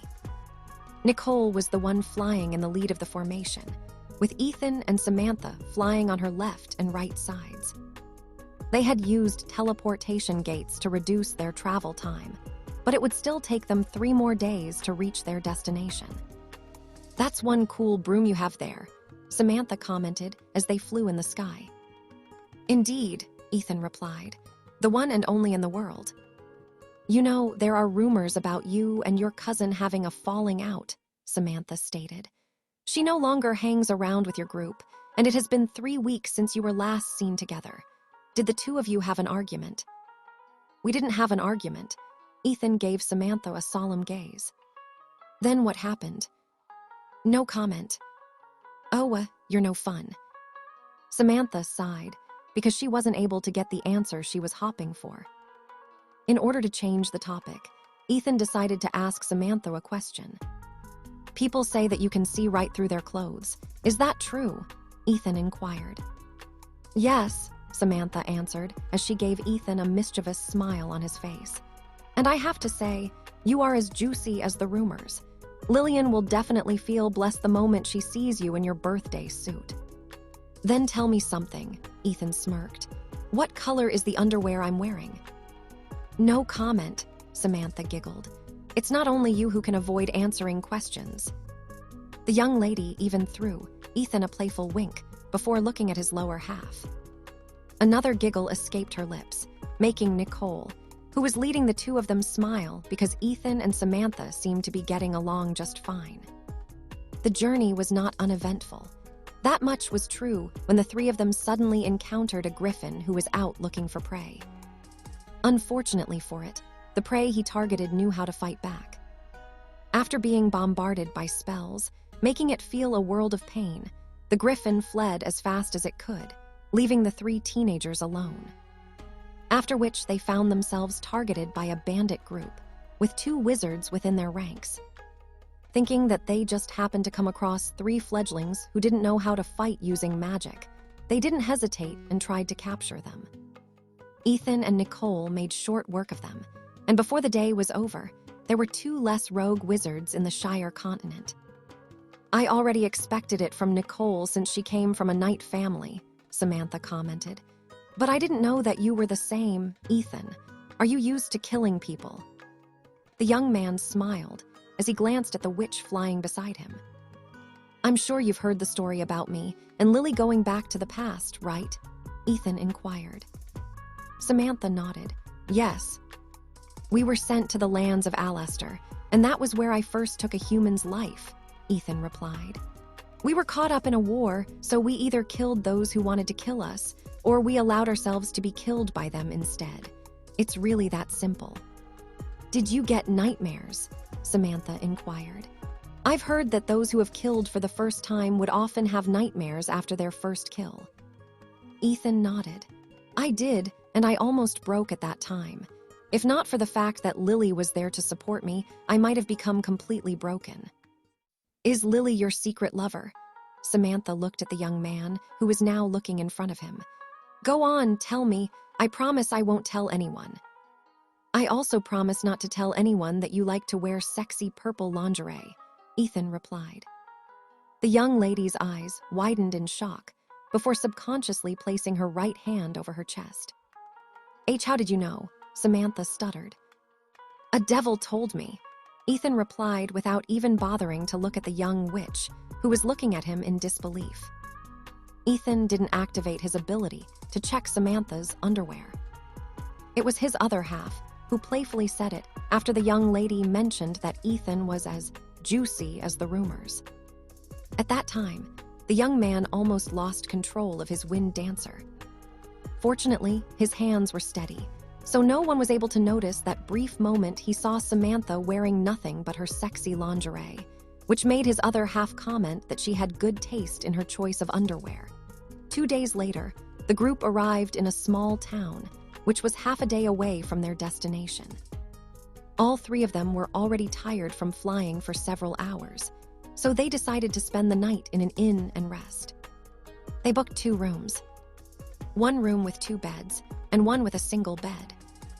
Nicole and Samantha naturally shared one room, while Ethan had a room all for himself.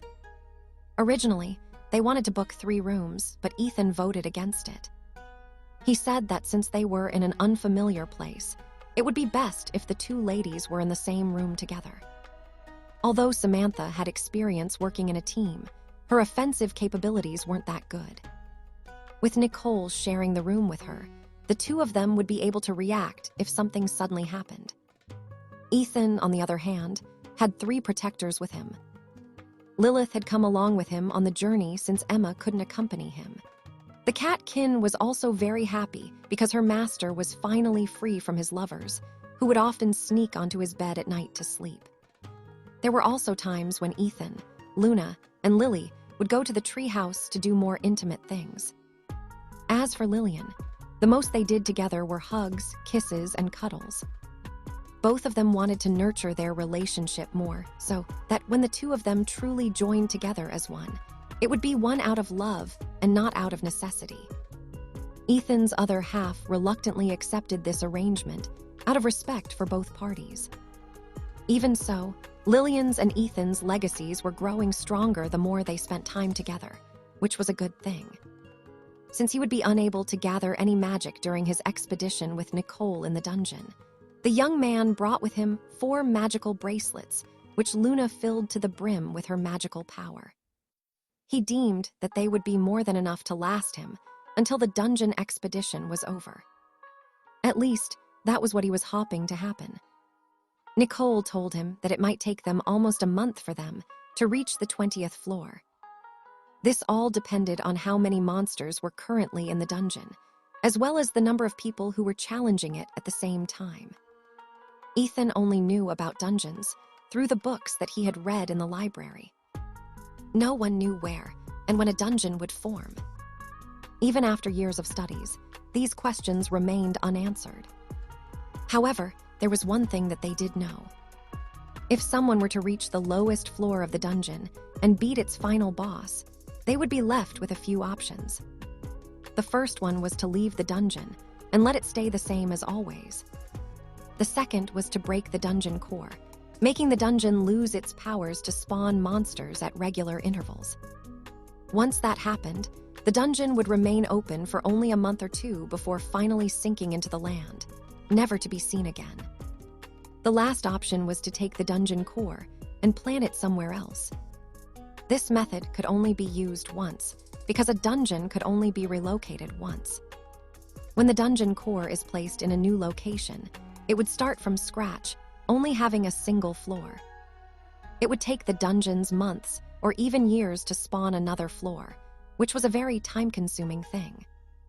Dungeons that were found in the wild were usually cleared and relocated somewhere else, which would be decided by the ruler of the land. They would then build a city around the dungeon, converting the land into a prosperous dungeon city. This was a very common tactic, and the place where they were headed was one of these dungeon cities. For some reason, teleportation gates didn't work in these places. Because of this, the only way to reach them from the outside was to teleport to the nearest city and then travel by land or by air to reach their destination. "Rest well," Nicole told Ethan before going inside her shared room with Samantha. "Tomorrow, we will head straight to Otto City, so don't wander off in the middle of the night to find someone to warm your bed for you." Samantha giggled after hearing Nicole's statement.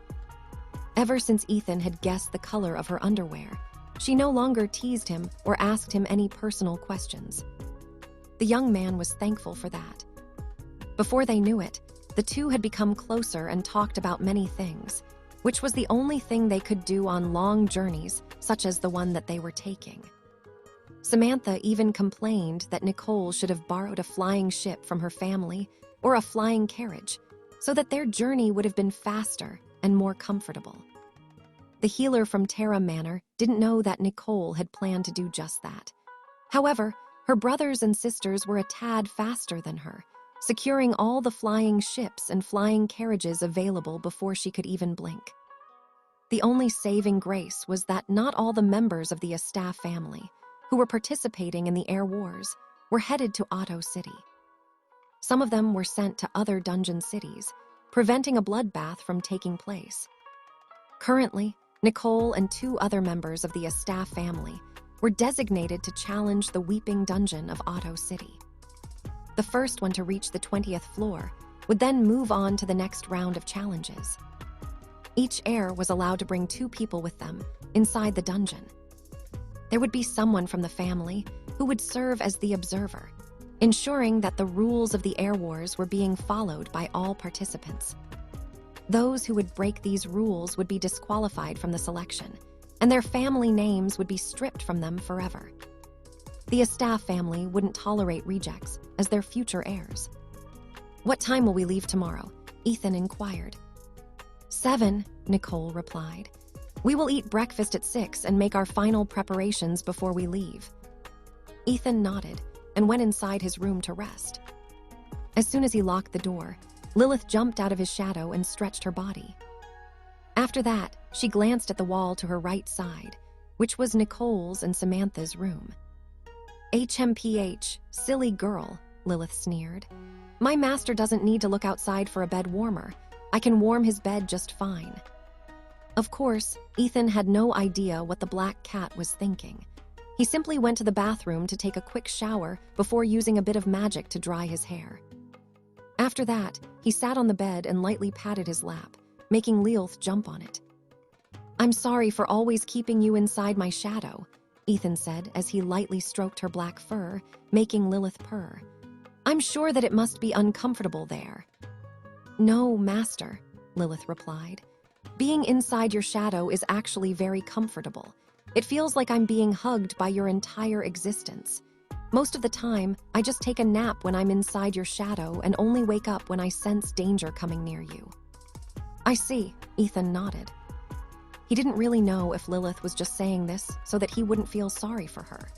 But since she insisted that it was comfortable being inside his shadow, he no longer said anything and patted his protector's head, who would be sleeping beside him that night.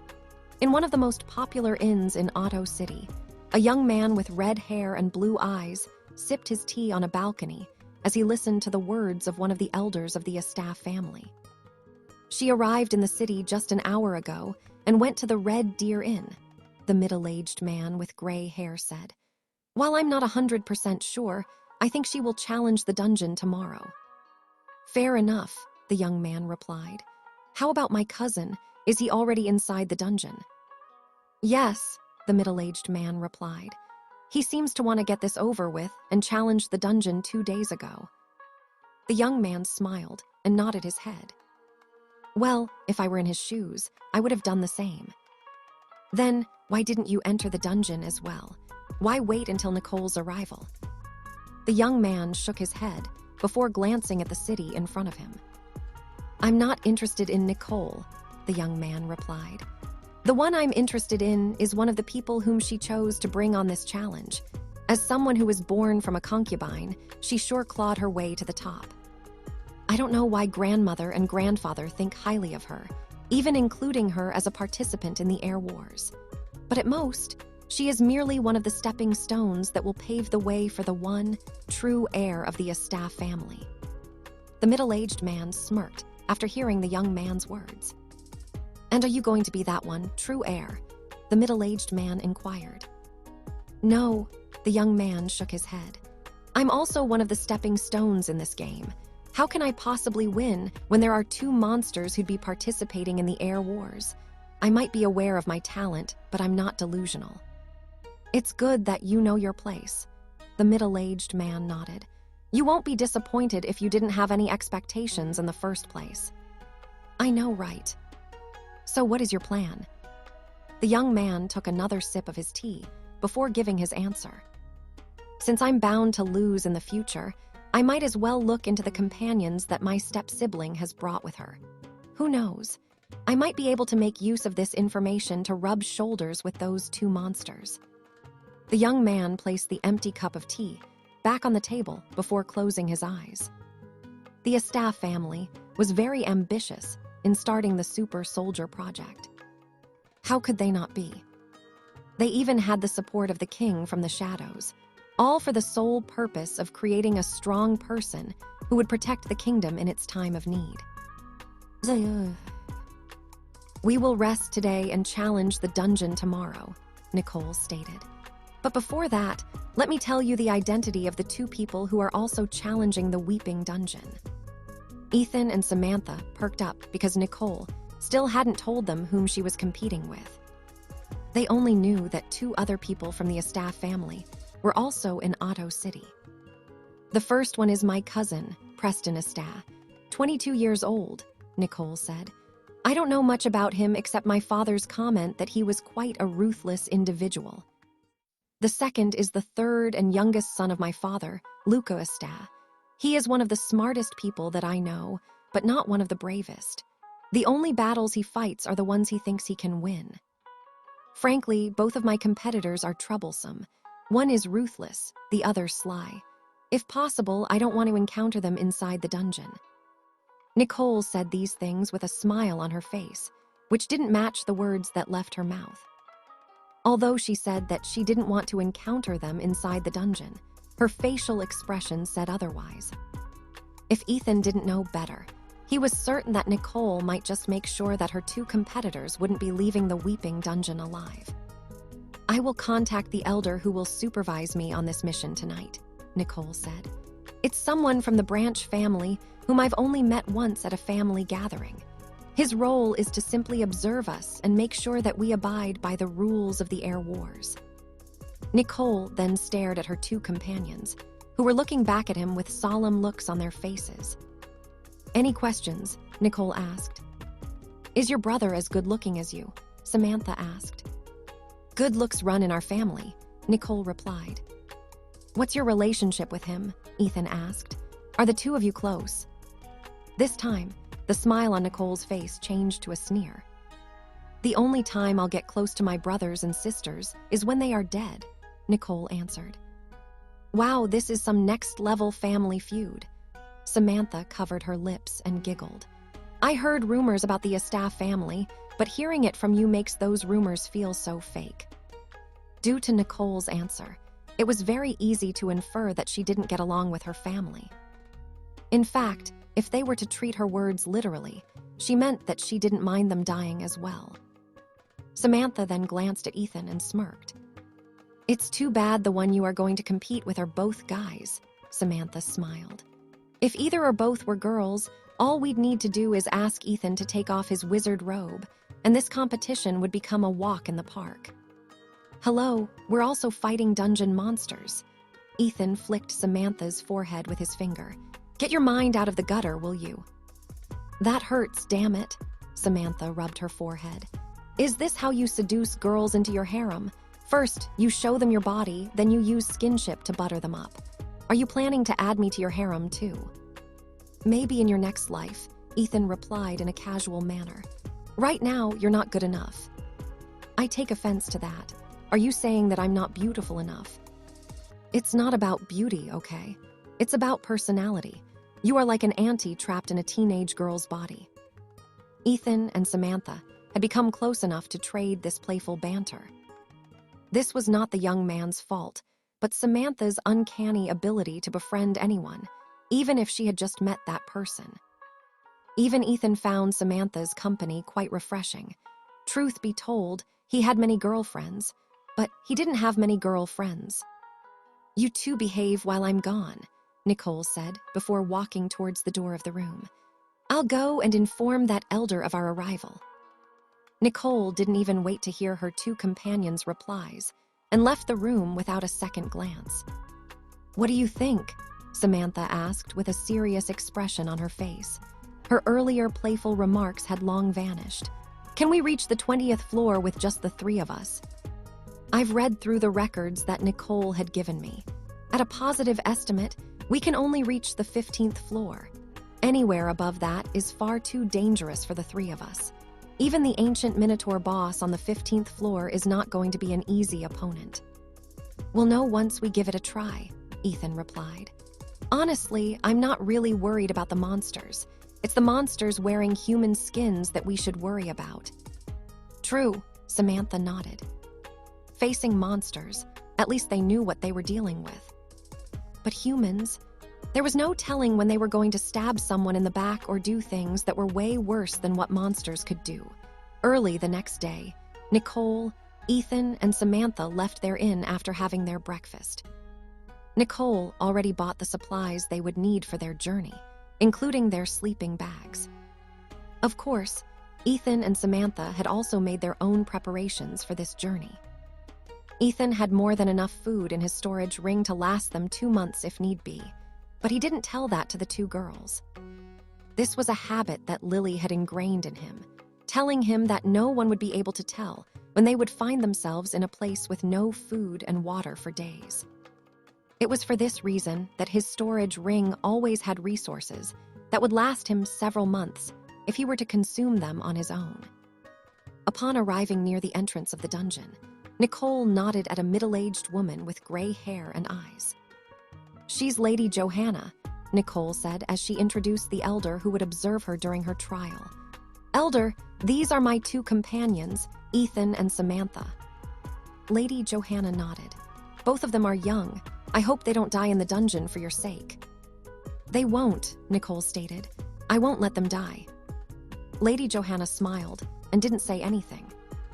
Words were cheap. If everyone could just say something and make it happen, the world would have been a lot more peaceful or a lot more chaotic depending on the angle one used to look at it. "Let's go," Nicole said as she walked toward the gate of the dungeon. After paying their fees, the guards allowed them to enter and warned them to be careful. This was only Ethan's second time entering a dungeon. His first experience was when he was forced to fight against zombies in the initiation ceremony of Brynhildr Academy. In that challenge, it was Nicole who came out on top. But this time, it would be different. This was no longer a kind of dungeon where those who entered would automatically be teleported out of the dungeon when they were about to die. While Ethan was walking alongside his companions, he heard Sebastian say something inside his sea of consciousness. "Are dungeon monsters edible?" Sebastian asked. "The Tidebringer had never been to one, so I have no idea." "They can be, but I don't recommend it," Ethan's other half replied. "First of all, chewing their meat is like chewing rubber. Also, most of them taste bitter. Sure, if you were left with no choice, you could survive by eating dungeon monster meat, but that comes at a steep price of having your taste buds destroyed for life." Although the two were chatting with each other, Ethan felt like they were deliberately talking out loud to let him know about this information as well.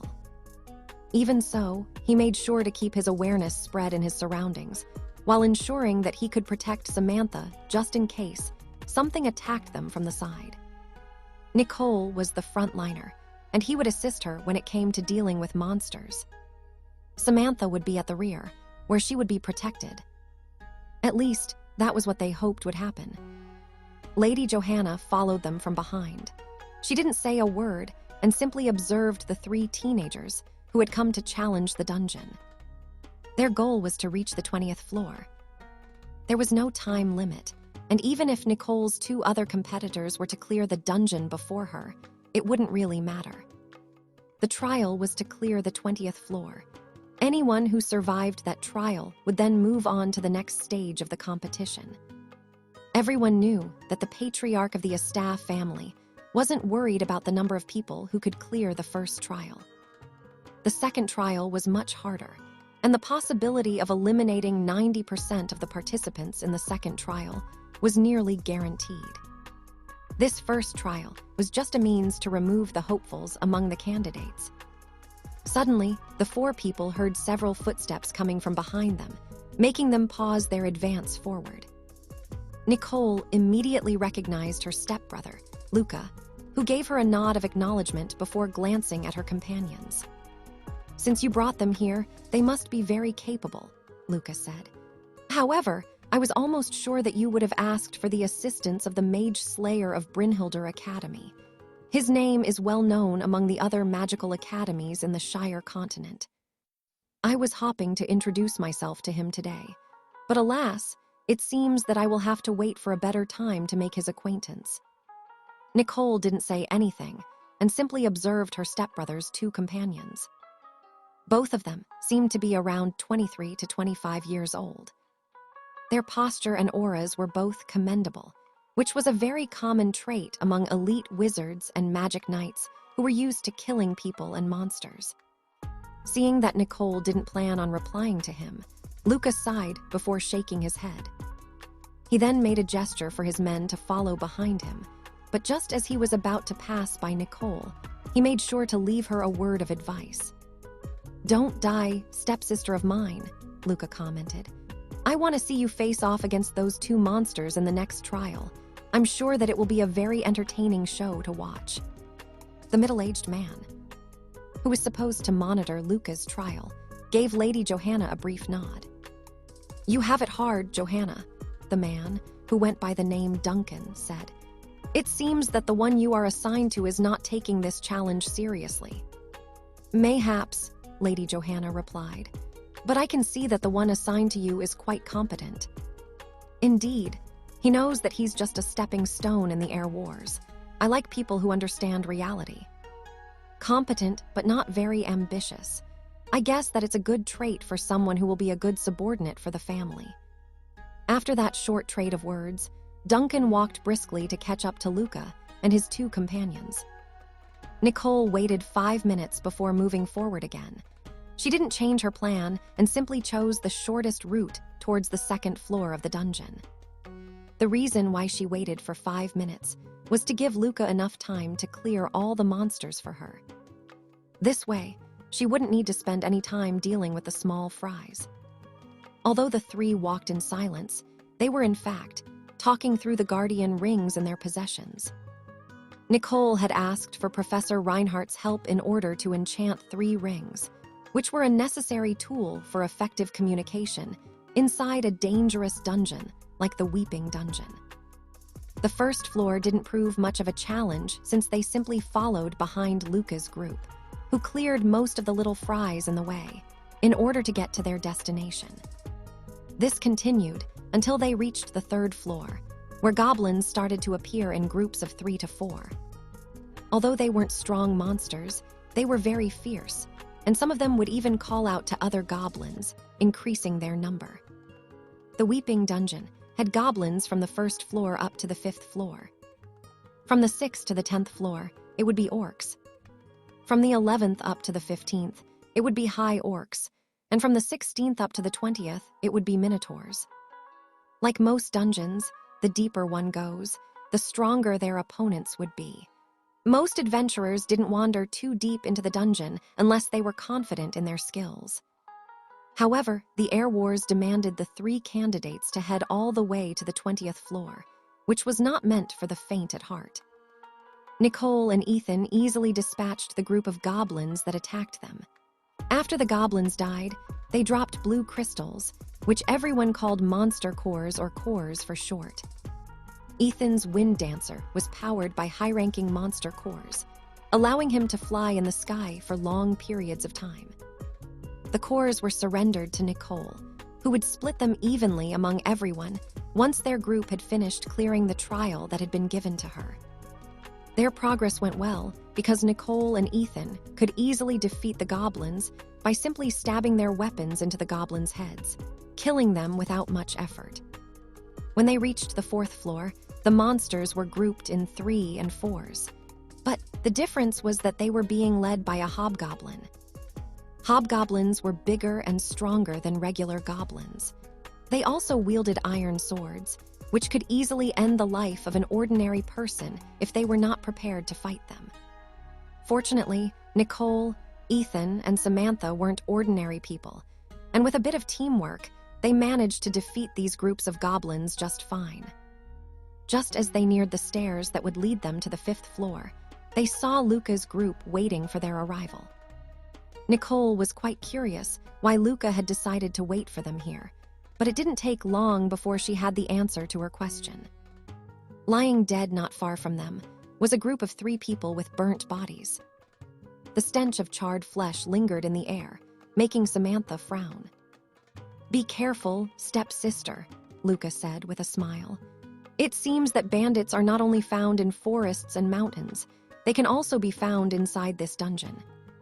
"Did you wait for us to arrive just to give us this warning?" Nicole asked. "Of course not," Luca smirked. "I'm here to tell you that there seems to be some kind of abnormality happening inside this dungeon. Before we killed these fools, we squeezed a bit of information from them. They said that there seemed to have been some incidents on the 16th floor where the walls suddenly break down, and a giant tentacle swallows you whole before dragging you toward the deeper floors." Nicole smiled. "That's some pretty convenient shortcut. Why are you telling me this?" "Just so that you will owe me a favor," Luca replied. "You know that I like collecting favors, right?" "This is not enough to gain a favor from me, Luca, and you know that," Nicole stated. "Well, I suppose you're right," Luca shrugged. "It was worth a try, though." After saying those words, he made a gesture to his guards to descend to the 5th floor, leaving the dead people behind. If they were left unattended, their corpses would either be eaten by the monsters or absorbed by the dungeon itself as nourishment. Just like earlier, Nicole waited 5 minutes before descending the staircase that would lead their group to the 5th floor of the dungeon. It only took a few hours to reach their destination. With that rate, it would have been easy to think that they would be able to finish the entire dungeon in a week, but that was only wishful thinking. From the 6th floor onward, the floors would be bigger, and the monsters would be stronger. Simply put, as they descended to the lower floors, things would start getting tougher and would take anywhere from a few hours to an entire day to cover. The 5th floor was a challenge because, now, there were 4 to 5 goblins in a group, with 3 of them being hobgoblin fighters and the other 2 being hobgoblin archers. "Sam, there is no need for you to worry about me and Ethan," Nicole stated. "Pay attention to the archers, and if possible, kill them completely with your ranged attack." "Understood," Sam replied as she gripped her wand tighter than before. After carefully observing Ethan and Nicole, she understood that the 2 of them would be able to deal with the hobgoblin fighters just fine. The real threat was the stray arrow that the hobgoblin archers would fire, using their comrades as a distraction for their attacks. Nicole expertly parried the hobgoblin fighter's blow and unleashed a counterattack. Unlike the goblins, who were relatively slow, the hobgoblin fighters were much faster and were able to dodge Nicole's first strike. However, it wasn't able to dodge her follow-up attack, which led to their death. Lady Johanna observed the young beauty and understood that she was indeed an excellent fighter. None of her movements were wasted, and she would always go for the most optimum strike to kill or disable her opponent's ability to fight. "This young man isn't half bad either," Lady Johanna thought. Just like Nicole, Ethan was used to fighting against goblins and hobgoblins. He had fought a lot of them in the White Forest, which was very near to the city of Zentris in the lands of Alester. The young man would often hunt alone, drawing in the attention of these goblins, who had the habit of teaming up to take down a prey. Although there were slight differences between the dungeon hobgoblins and the hobgoblins in the White Forest, their aggressiveness was the same. Half a day later, the group finally arrived in front of a giant bronze gate, which had the insignia of a goblin king on its surface.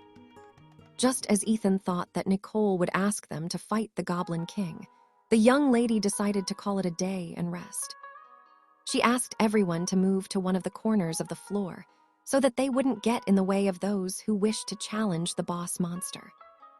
They met some people along the way, but aside from a casual nod, none of them talked to each other and just minded their own business.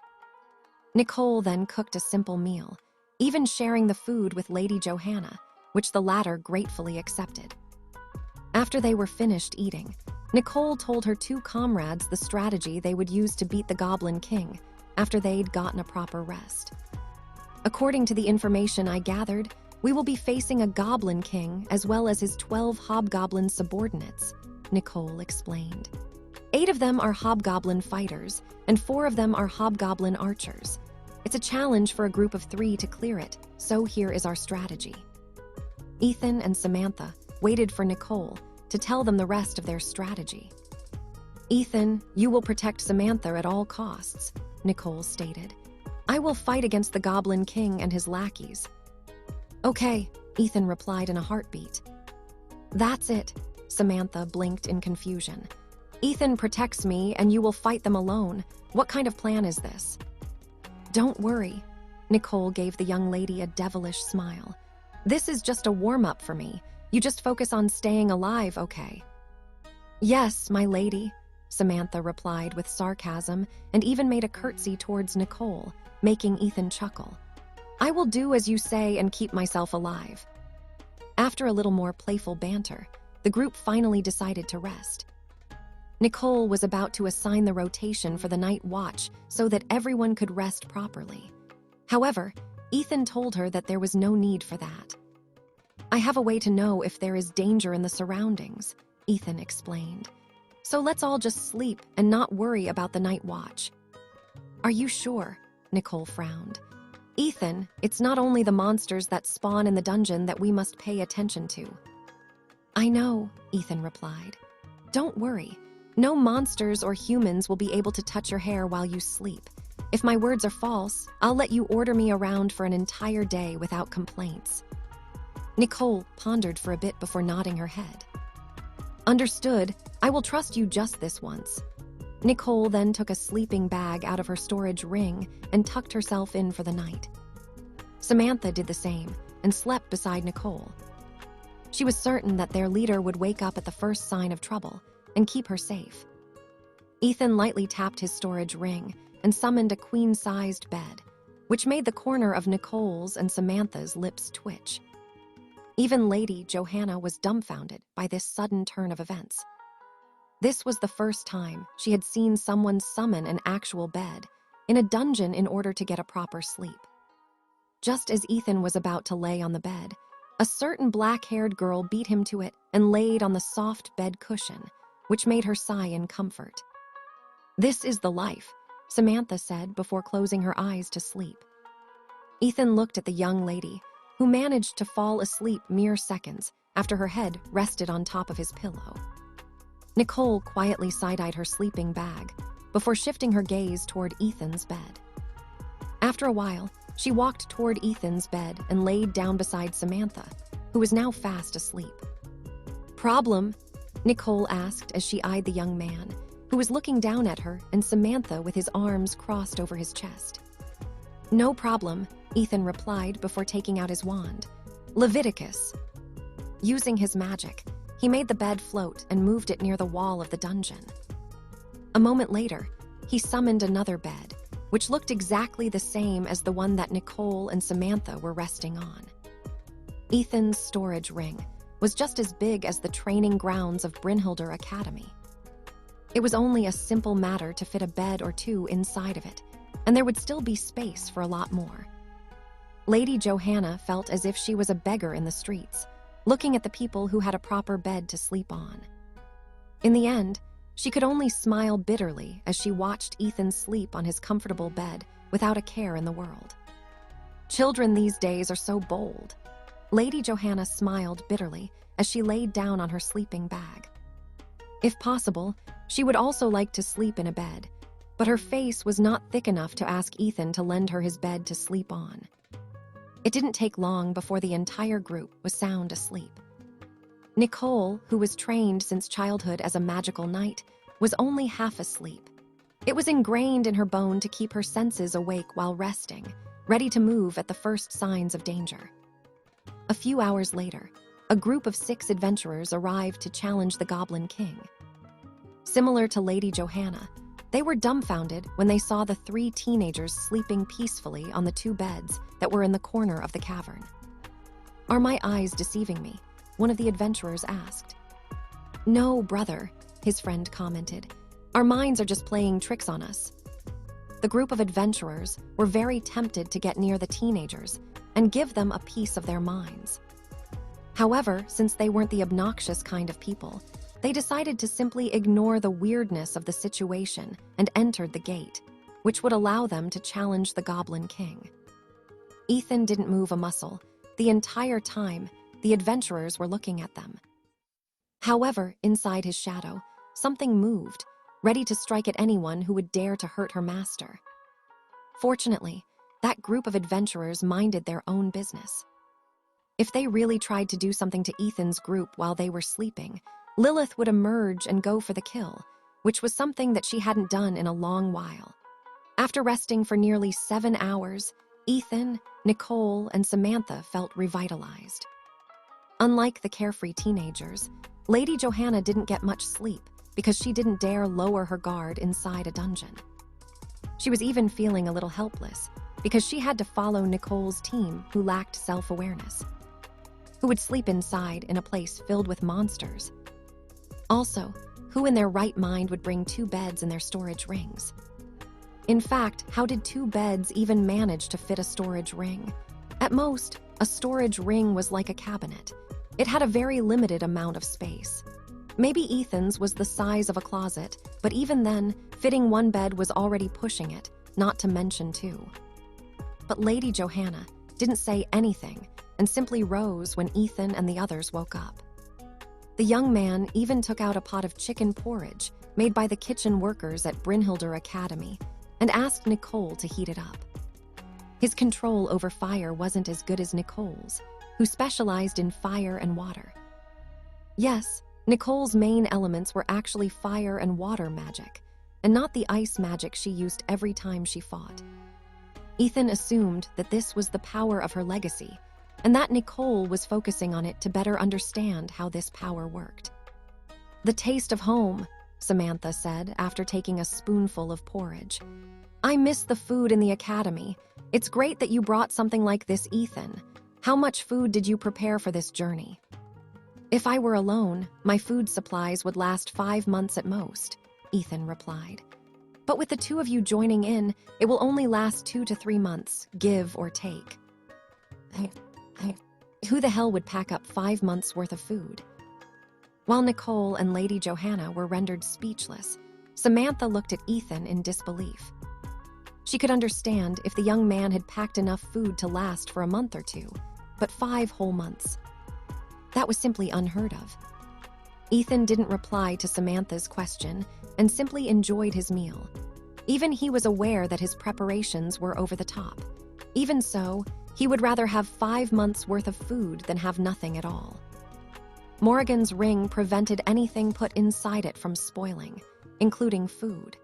Even if the food in his storage ring remained untouched for eternity, it would smell and taste as good as it would the day Ethan had placed it inside his storage ring.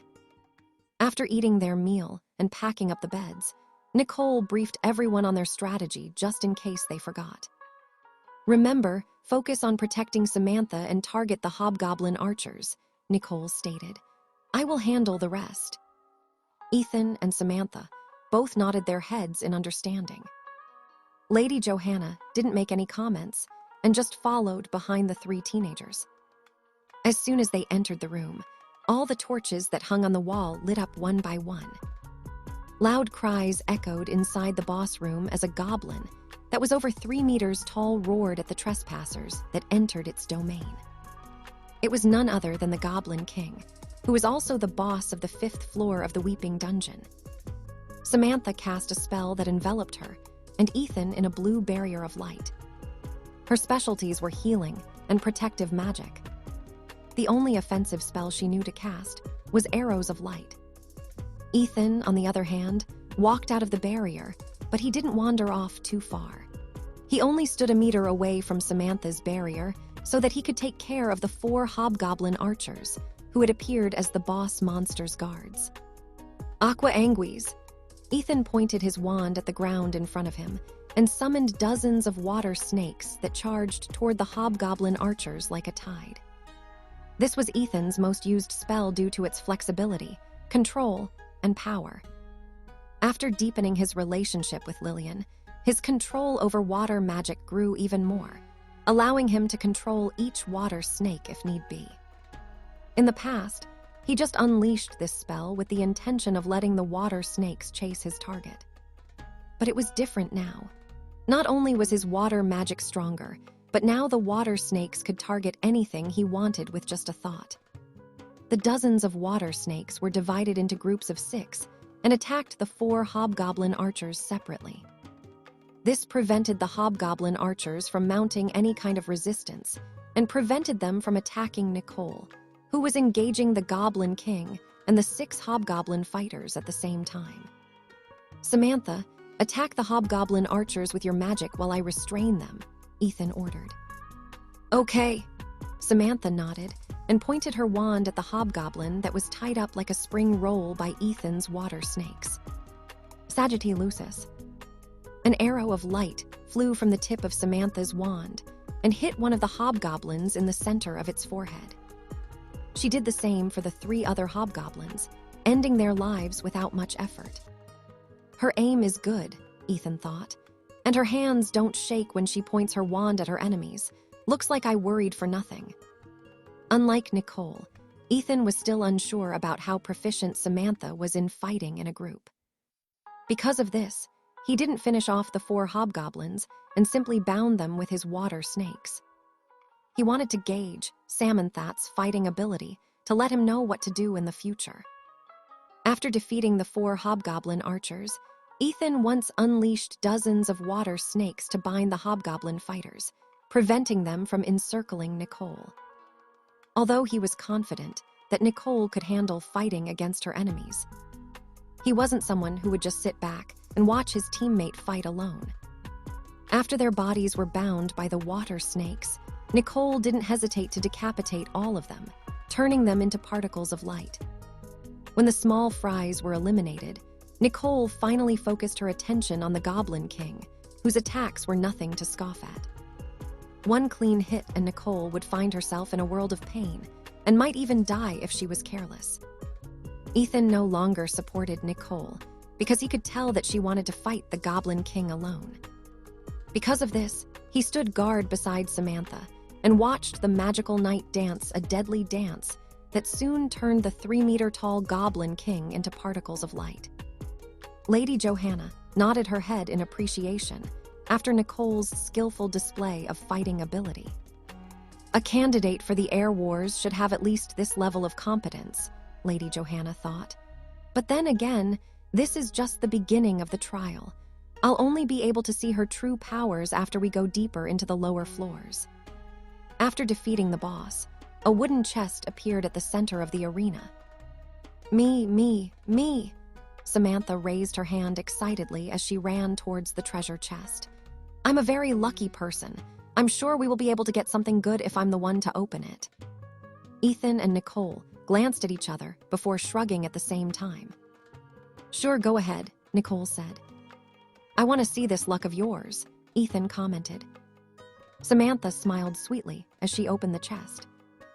Inside of it were 3 items: a black bracelet, a silver necklace, and a monster core that was half the size of an adult's head.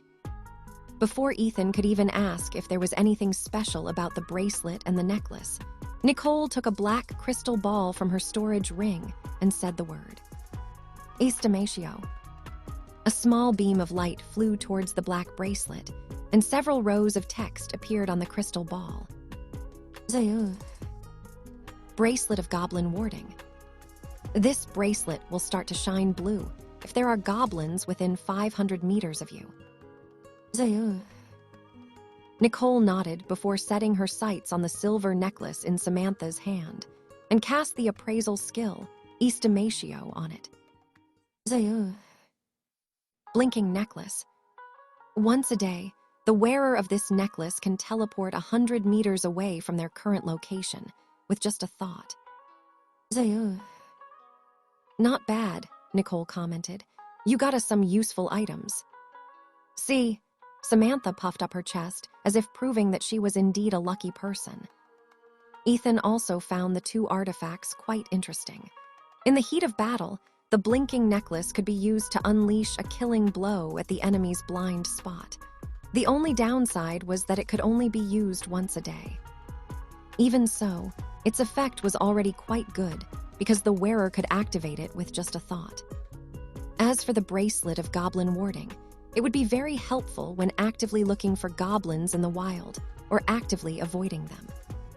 It was a situational artifact, but if used in the right situations, it would be a very invaluable tool for any wizard, witch, or adventurer. The monster core was, of course, the core of the Goblin King. It was of a higher rarity and would fetch a good price in the market. Nicole stored the monster core, but gave Ethan the black bracelet. She also gave the silver necklace to Samantha, making the latter very happy. With the silver necklace, she now had a life-saving artifact that she could use if her life was in danger. "Be careful, we will be facing orcs next, Nicole. They are stronger than hobgoblins, so always be on your guard." Ethan and Samantha nodded as they followed Nicole toward the other side of the boss room, where a magic circle had appeared. This would take them to the 6th floor, which was the second stage of their adventure. The orcs were pig-like demi-human creatures that were 2 meters tall. They wielded iron axes, spiked maces, and although rare, broadswords. Not only were they stronger than goblins, but they were stronger than humans as well. If one weren't careful in dealing with them, a single exchange could either break their arm or send their whole body flying. The orcs on the 6th floor usually traveled solo, but there were also times when they saw 2 orcs together.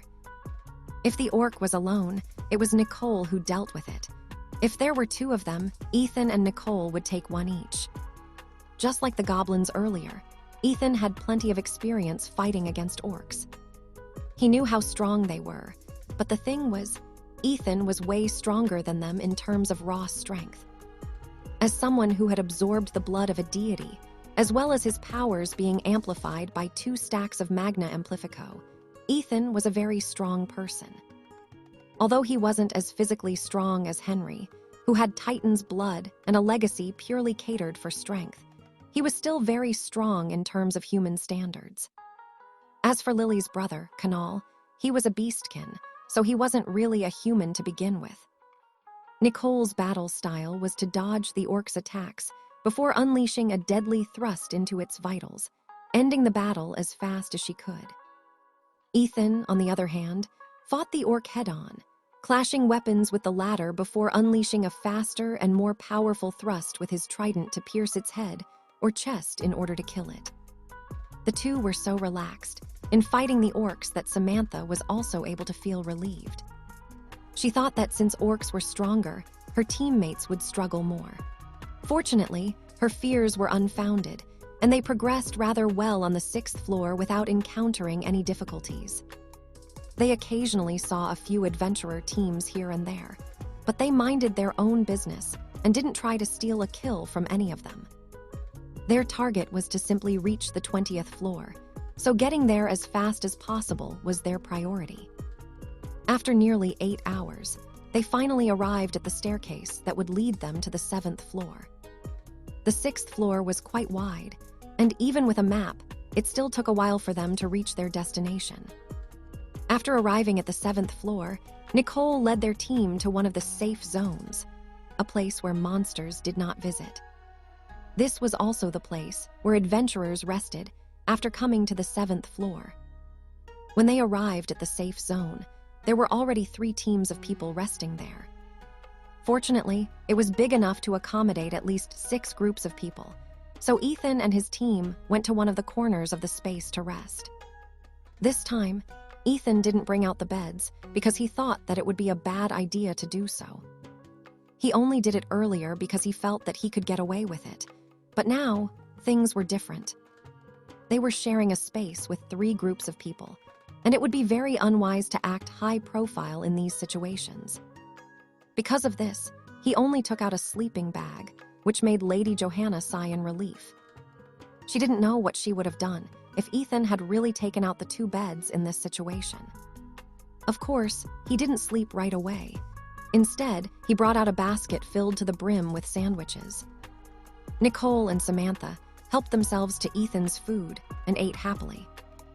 The young man also offered Lady Johanna his food, which the latter gratefully accepted. After everyone had their fill, they chatted for an hour before sleeping. "The 2 of you sleep," Ethan said through telepathy. "I will stand guard." "Are you sure?" Nicole asked. "We can take turns, you know." "It's fine," Ethan stated. "Just get some rest. Tomorrow will be another long day." Nicole held Ethan's gaze for a few seconds before nodding her head. Since the young man decided to keep watch, it meant that he was taking their situation seriously.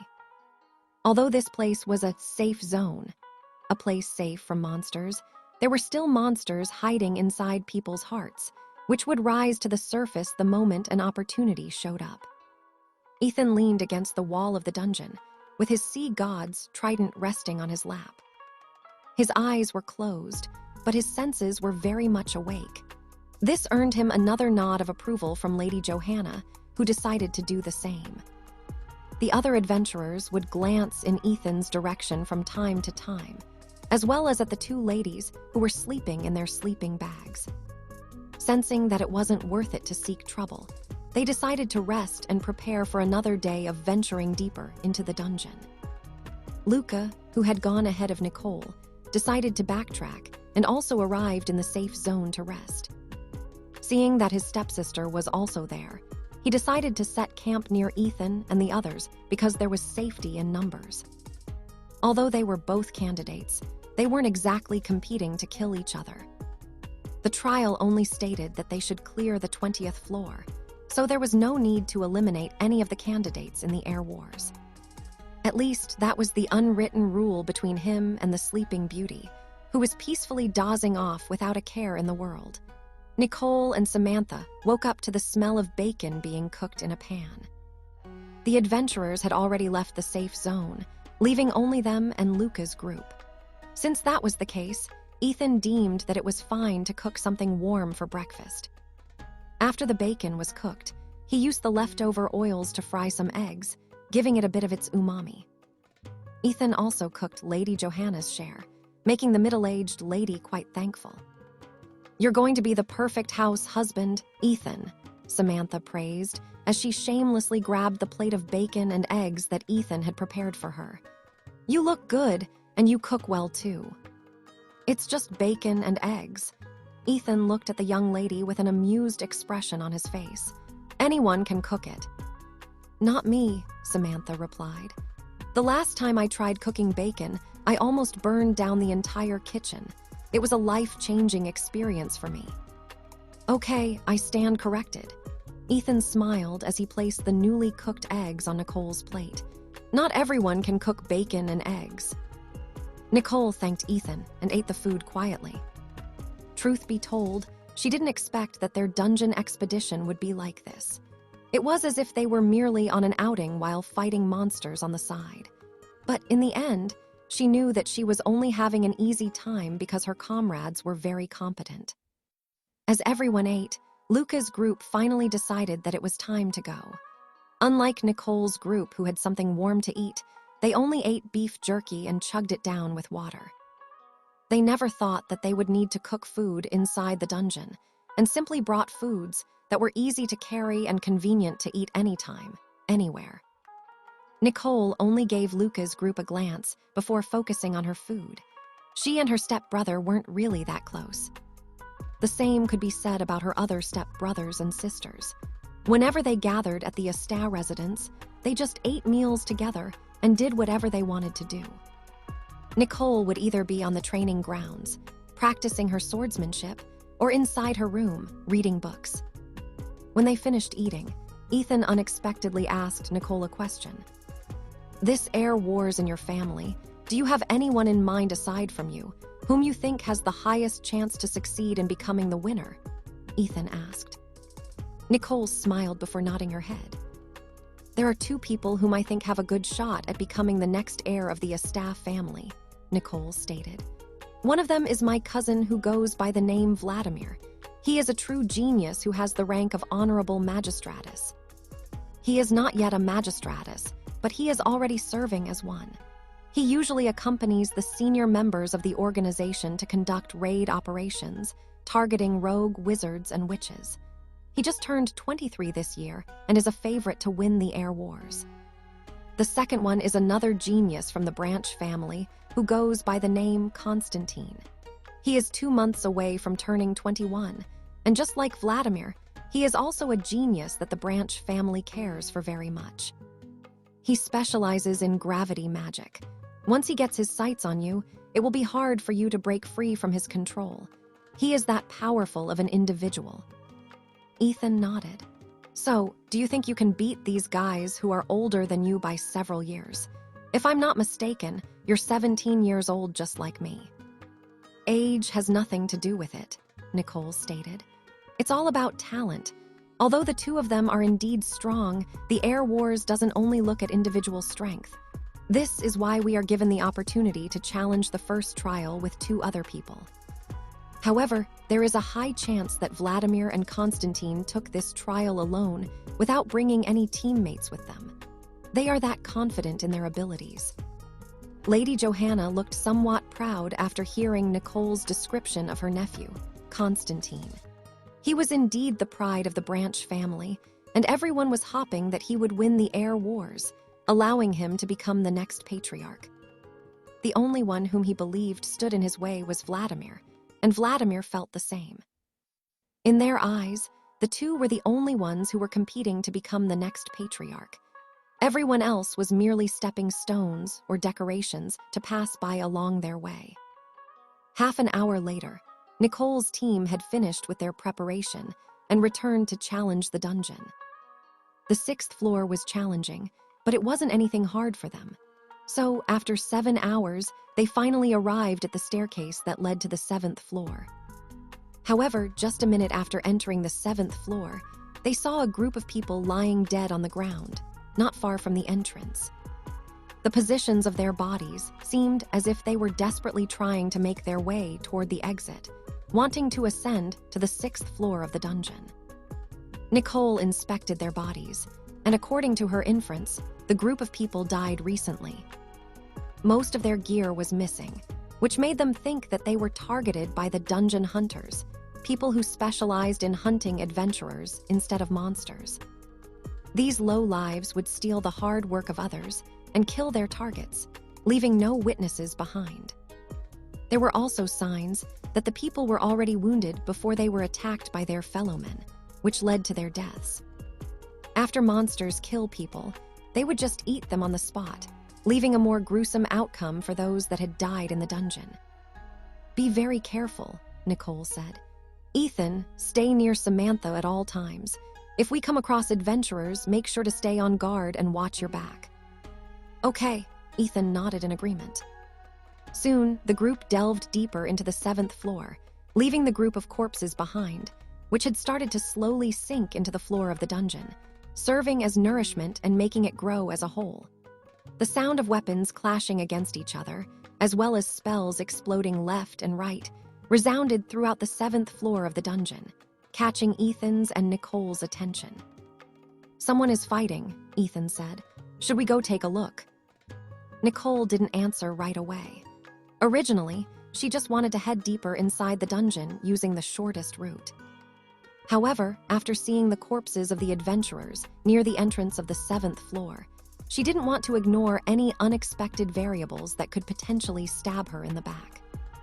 With this in mind, she deemed that it would be best to eliminate the current threat first to prevent future troubles from happening. Let's go and check it, Nicole replied after deep consideration. Ethan and Samantha both nodded their heads because they were also very curious to see which groups were fighting each other. Even Lady Johanna was quite curious as well, so she was glad that Nicole chose to investigate rather than ignore the fighting that was happening in the dungeon. Several minutes later, they arrived at a spacious cavern, and there, they saw 3 groups of people fighting against each other. To their surprise, one of the groups of people who were fighting was Luca and his 2 bodyguards. They were fighting against two groups of people, which for some reason Ethan believed were the notorious dungeon hunters who hunted adventurers instead of monsters inside the Weeping Dungeon. When Lucas saw Nicole and her group, he immediately shouted in their direction. "Careful, they are dungeon hunters," Luca exclaimed. The reason why he did this was not really to alert Nicole that the ones they were fighting against were dungeon hunters. He knew that Nicole already guessed the identities of the people attacking him. So why did he do that? Simple. It was to distract the dungeon hunters and make them divide their attention between him and the new group of people who had just arrived at the scene.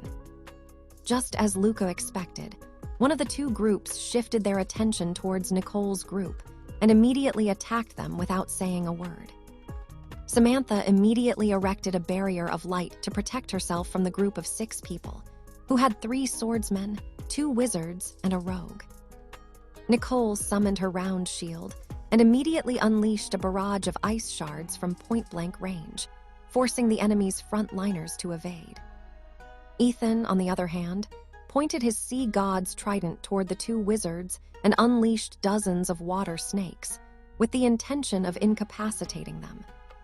"Careful, it looks like we have a wizard and 2 witches in this group," one of the wizards, whose spell was blocked by Samantha's barrier, shouted. The other wizard summoned a wall of earth to block the water snakes that Ethan had summoned to attack them. "Can you deal with the 2 wizards?" Nicole asked through telepathy, using their guardian rings. "I can," Ethan replied. "Can you handle those 4 fighters?" "They're not mages, so I can handle them myself." "Good, I'll flood this place with water. You handle the rest." Ethan then pointed his wand at the ground in front of him and cast a spell. Aquafluctus. This was the same spell that he had used when he fought against Nicole, causing a surge of water to burst forth in front of him like a wave. The 2 wizards didn't know what Ethan was doing, but they decided to pay extra careful attention to his actions and once again created a wall of earth that blocked them from any potential threats coming from the wizard. Nicole smirked, and just like she did in her duel with Ethan, she stabbed her rapier in the ground, freezing the water completely. This sudden change caught the 3 swordsmen and the rogue by surprise. However, just as they were about to run away, they found their feet stuck firmly in thick ice, preventing them from moving. Before they could even do anything, Nicole had already closed the distance between them and pierced the throat of one of the swordsmen with her rapier. She didn't dare to aim and stab at her opponent's chests, knowing that they were wearing light metal armor. Because of this, she aimed at their exposed necks and chose to make them bleed to death instead. With one of the swordsmen bleeding to death, the other 3 panicked and desperately forced themselves to break free from the ice. However, before they could succeed in this endeavor, Nicole stomped her foot on the frozen ground, creating ice spikes that pierced the bodies of her opponents in the back. A grunt escaped their lips as the ice spikes pierced through a part of their armor and embedded themselves a few inches deep in their flesh. Not even pausing to take a break, Nicole made quick work of her crippled enemies, stabbing their necks and heads with her rapier, ending the battle. While this was happening, Ethan had closed the distance and engaged the 2 wizards in close combat. Lilith, who was inside his shadow, used her ability to manipulate shadows to bind the enemy's shadow, preventing them from running away. Aqua Hasty. Ethan summoned 4 water spears, which revolved around his body before shooting straight at the 2 wizards at the same time. The 2 were forced to defend themselves, with one erecting a wall of earth and the other summoning flame spears to negate Ethan's attacks. However, they made a mistake this time. Ethan controlled the 4 water spears to go over the earth wall and evade the fire spear, accurately stabbing his enemies, who were caught completely by surprise. He purposely didn't control his water snakes earlier to purposefully make his opponents think that he was unable to manipulate them individually. This was the cause of their demise. In a battle between wizards, a simple mistake could lead to the other's demise. Just like Nicole, Ethan had no qualms about killing people who were trying to kill him. He had long shed his naive mentality of trying to talk peacefully with people whose profession was to kill others in order to steal their belongings just because they could. As if to make sure that the two wizards were indeed dead, Ethan summoned 2 more water spears and stabbed them into his opponent's chests, where their hearts were located. Luca, who noticed Ethan's action, frowned, but he didn't say anything. Seeing that their comrades had died, the other group of people tried to flee. However, Nicole and Luca had no intention of letting them leave with their lives. Both of them might be competitors, but they weren't there to kill each other. Since neither of them liked to have hidden variables that could potentially threaten their expedition, it would be best to eliminate them as soon as possible. With the two groups working together, the 2 groups of dungeon hunters finally died. It never crossed their mind that, by killing these 2 groups of people, they had saved the lives of countless others who dove into dungeons in the hope that they would be able to live better lives by selling the items that they gained by risking their lives. After killing the dungeon hunters, Ethan took charge of looting their bodies. He didn't want to let the 2 girls touch corpses, so he took it upon himself to take their valuables. Luca and his 2 bodyguards didn't even bother to ask for their share of the spoils, since most of the killing was done by Nicole and her teammates. They simply left and continued their journey toward the lower floors. After Ethan finished taking everything, he stored it all on the storage rings that belonged to the dungeon hunters. The haul was quite decent, and he set aside first, intending to let Nicole divide the spoils later. After storing the storage rings, they continued their journey down to the 8th floor of the dungeon. The orcs on the 8th floor were now in groups of 2 to 3, but this wasn't a big deal to Nicole and Ethan, who, after the fight against the dungeon hunters, seemed to have their battle switches flipped on. Samantha could also feel the changes in her teammate's aura, but this didn't faze her. She had seen these sudden mood swings many times during the time that she had teamed up with other parties, so this kind of scenario was quite familiar to her. However, she also noticed something. Ethan was now actively using water magic and was launching water bullets and water spears at his targets. That was fine in itself, but Nicole also actively used her ice magic, augmenting Ethan's water spells and transforming them into ice. It was as if the 2 had a tacit understanding of how to end the battles as fast as they could, by combining their powers, which made the spells more powerful. With Ethan's refined control over water magic and Nicole's support, all the battles ended in mere seconds. Sometimes, before the orcs could even see them, all of them would already find themselves dying without knowing what killed them. This time, instead of Nicole, it was Ethan who took the lead. Using his X-Vision, he was able to see where the enemies were before they could see them. Once he located the orcs, he would immediately summon water spears, and Nicole would freeze them. Ethan would then direct the spears and launch a surprise attack at their foes, piercing their heads and killing them instantly. I don't want to become the enemy of these 2 monsters, Samantha thought as they casually strolled toward the 8th floor. Since Ethan was actively using X-Vision, he didn't dare to turn around and accidentally look at his teammates because he would definitely see them naked. He was still not used to using this ability, and the only thing he could do with it was see through walls and clothes. But this was a very strong ability inside the dungeon, allowing him and his friends to move unhindered without even breaking a sweat. Even Lady Johanna found Ethan's battle style unnerving. The only proof that there had been monsters in the places where they were headed was the trail of monster cores that littered the ground. A few hours later, they finally arrived at the staircase that led to the 8th floor. But just as they were about to descend, they heard loud screams coming from the staircase. Several figures were running back up to the 7th floor with crazed looks on their faces. "Get back!" One of the adventurers who had just reached the top of the stairs shouted. "There's a monster stampede." As if proving that his words were correct, the sounds of dozens of people running up the stairs reached their ears. More and more adventurers were running up the staircase, trying to escape the sudden influx of the monsters on the 8th floor. The 8th floor was a turning point in the dungeon, since it was also the first place where high orcs spawned. Unlike the orcs who had green skin, high orcs had dark gray skin. There was not much change in terms of body size, but high orcs were 2 to 3 times stronger than regular orcs. Even veteran adventurers were wary of them and took them seriously. Amidst the screams of the adventurers, who were still trying to run towards the staircase of the 7th floor, the roars of the orcs reverberated inside the dungeon. Hearing their war cries, Ethan glanced downward using his X-vision and saw dozens of orcs running in their direction. "Nicole, there are at least 30 orcs coming our way," Ethan reported. 6 of them are high orcs. What should we do?" "Let's run and return to the safe zone," Nicole replied firmly. "High orcs have a war cry that can call other orcs to join them. It will be too dangerous if their numbers increase further once the orcs of the 7th floor hear their cries.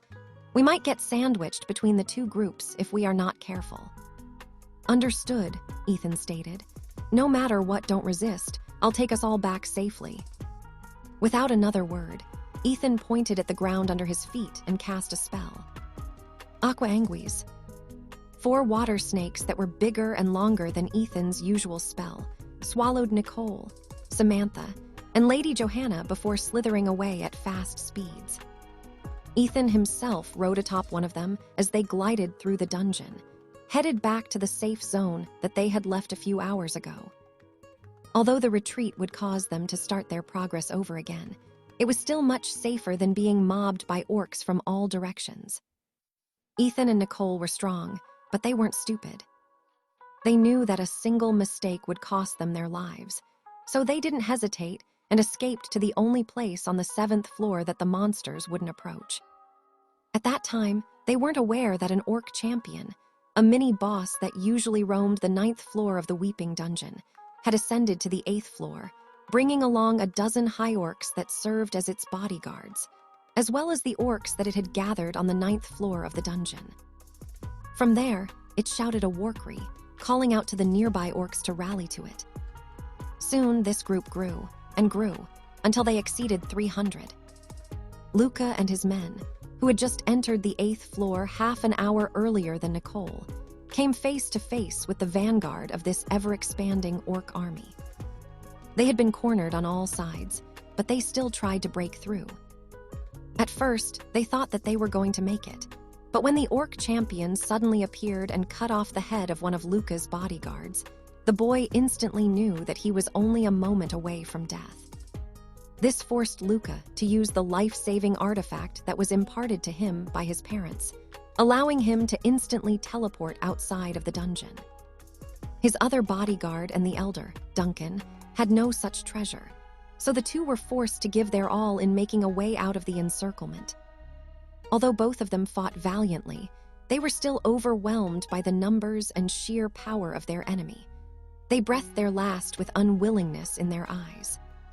Ethan, Nicole, Samantha, and Lady Johanna, who were not aware of Luca's fate, all sped back to the safe zone, which would soon be filled to the brim with adventurers, who were also trying to escape with their lives. Due to the speed of Ethan's water snakes, they outpaced all the adventurers who were trying to run to safety. Unlike the others who could only run on the ground, Ethan's water snakes could crawl on the walls, as well as on the ceiling, giving them better mobility without impeding others in their escape.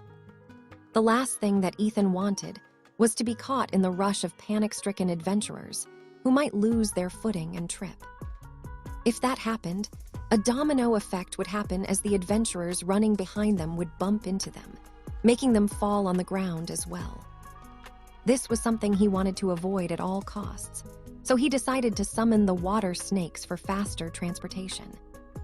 Nicole, Samantha, and Lady Johanna didn't need to worry about breathing inside because he made sure to leave a bubble of air inside the body of his water snakes, giving them plenty of air to breathe. A journey that should have taken them a few hours to take was completed in less than an hour. After reaching their destination, Ethan dispersed the water snakes, making his teammates look at their surroundings in surprise. "We're back in the safe zone," Samantha exclaimed. "Amazing." "Don't be amazed," Ethan stated. "We're still not out of trouble. Although we are safe for now, it won't change the fact that we cannot move forward because of the pack of monsters, whose numbers will grow as time goes by. Nicole, do you have any suggestions?" Nicole shook her head. "Right now, this is the safest place on the 7th floor. Of course, we can retreat to the 6th floor and escape back to the city. But I don't want to do that. We will lose so much progress if we retreat." "Then what about our lives?" Lady Johanna asked. "Are you saying that we should stay here? A monster stampede is no joke. While it isn't as critical as a dungeon outbreak, it is the second highest cause of death among veteran adventurers. Right now, with Ethan's powers, we can still make it back to safety and exit the dungeon. If we stay here, those monsters might camp outside of the safe zone. There's also no telling if this place will continue to be safe as the monster stampede progresses. Remember this, there is no absolute law in the dungeon that states that anywhere is safe. It just so happens that no monsters frequent this place, making people call it a safe zone." Nicole frowned, but didn't reject Lady Johanna's words and concern. What the elder said also made sense. There was no guarantee that the safe zone would remain safe in the case of a monster stampede. If she guessed wrongly, she, Ethan, Samantha, and Lady Johanna would all die because of her gamble. Nicole closed her eyes and took a deep breath. She was the leader of this expedition, and her decision would determine whether they lived or died. Because of this, she thought about things calmly with a clear mind. Ethan's presence was reassuring, making her feel that he would give her all the time in the world to think of an answer. Unfortunately, Nicole knew that she didn't have all the time in the world. She could already hear the screams of the adventurers that were echoing across the 7th floor, and she didn't know whether their screams were due to them fighting against the monsters or being slaughtered by the monsters, who had blocked their path of escape. "Ethan, take us back to the surface," Nicole said with a regretful sigh. It took everything within her to make this decision, but in the end, she still chose the path of survival. She couldn't fall here, especially since her mother's fate fell on her shoulders. As long as she was alive, there was still hope. The moment she died, her mother would follow her to the afterlife shortly thereafter. Nicole was not only a strong-willed person, but she was also very ambitious. She hated the life of mediocrity and looked down on people who were content with living mundane, ordinary lives. She hated people without any drive or ambition to pursue greater heights because, for her, it was no different from waiting for your death. Not moving was equivalent to stagnation. And she, of all people, didn't want to live that kind of life. After hearing her decision, Ethan once again summoned his water snakes, who swallowed up the 3 ladies. A moment later, he controlled them and sped up to the higher floors, warning all adventurers that he passed by that a monster stampede was happening on the lower floors. Beads of sweat started to form on Ethan's forehead as he maneuvered through the dungeon with the fastest speed that he could muster without endangering his life, his teammates' lives, and the lives of other people. Controlling the 4 snakes for such long periods of time was putting a strain on his physical and mental strength. Not to mention that his magical reserves were also being used up at a rapid pace. Even so, he didn't stop and kept moving forward. Similar to Nicole, there were people who were waiting for him back in the academy. He couldn't fall here. Ethan would rather start from scratch than face a horde of monsters, whose numbers would continue to grow in the hundreds. That day, dozens of adventurers died on the lower floors, since they were unable to escape quickly enough before it was too late. They would also find out a bit later that one of the candidates of the Air Wars, Preston Estat, had teleported outside of the dungeon sooner than them. He was the first one that encountered the orc champion on the 9th floor, who had, for some reason, rallied all the orcs and high orcs in the vicinity, attacking all the adventurers who were unlucky enough to cross their path.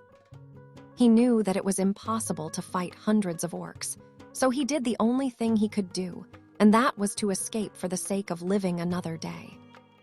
The elder, who had gone along with him, also carried a teleportation crystal, which he had purchased for a very high price.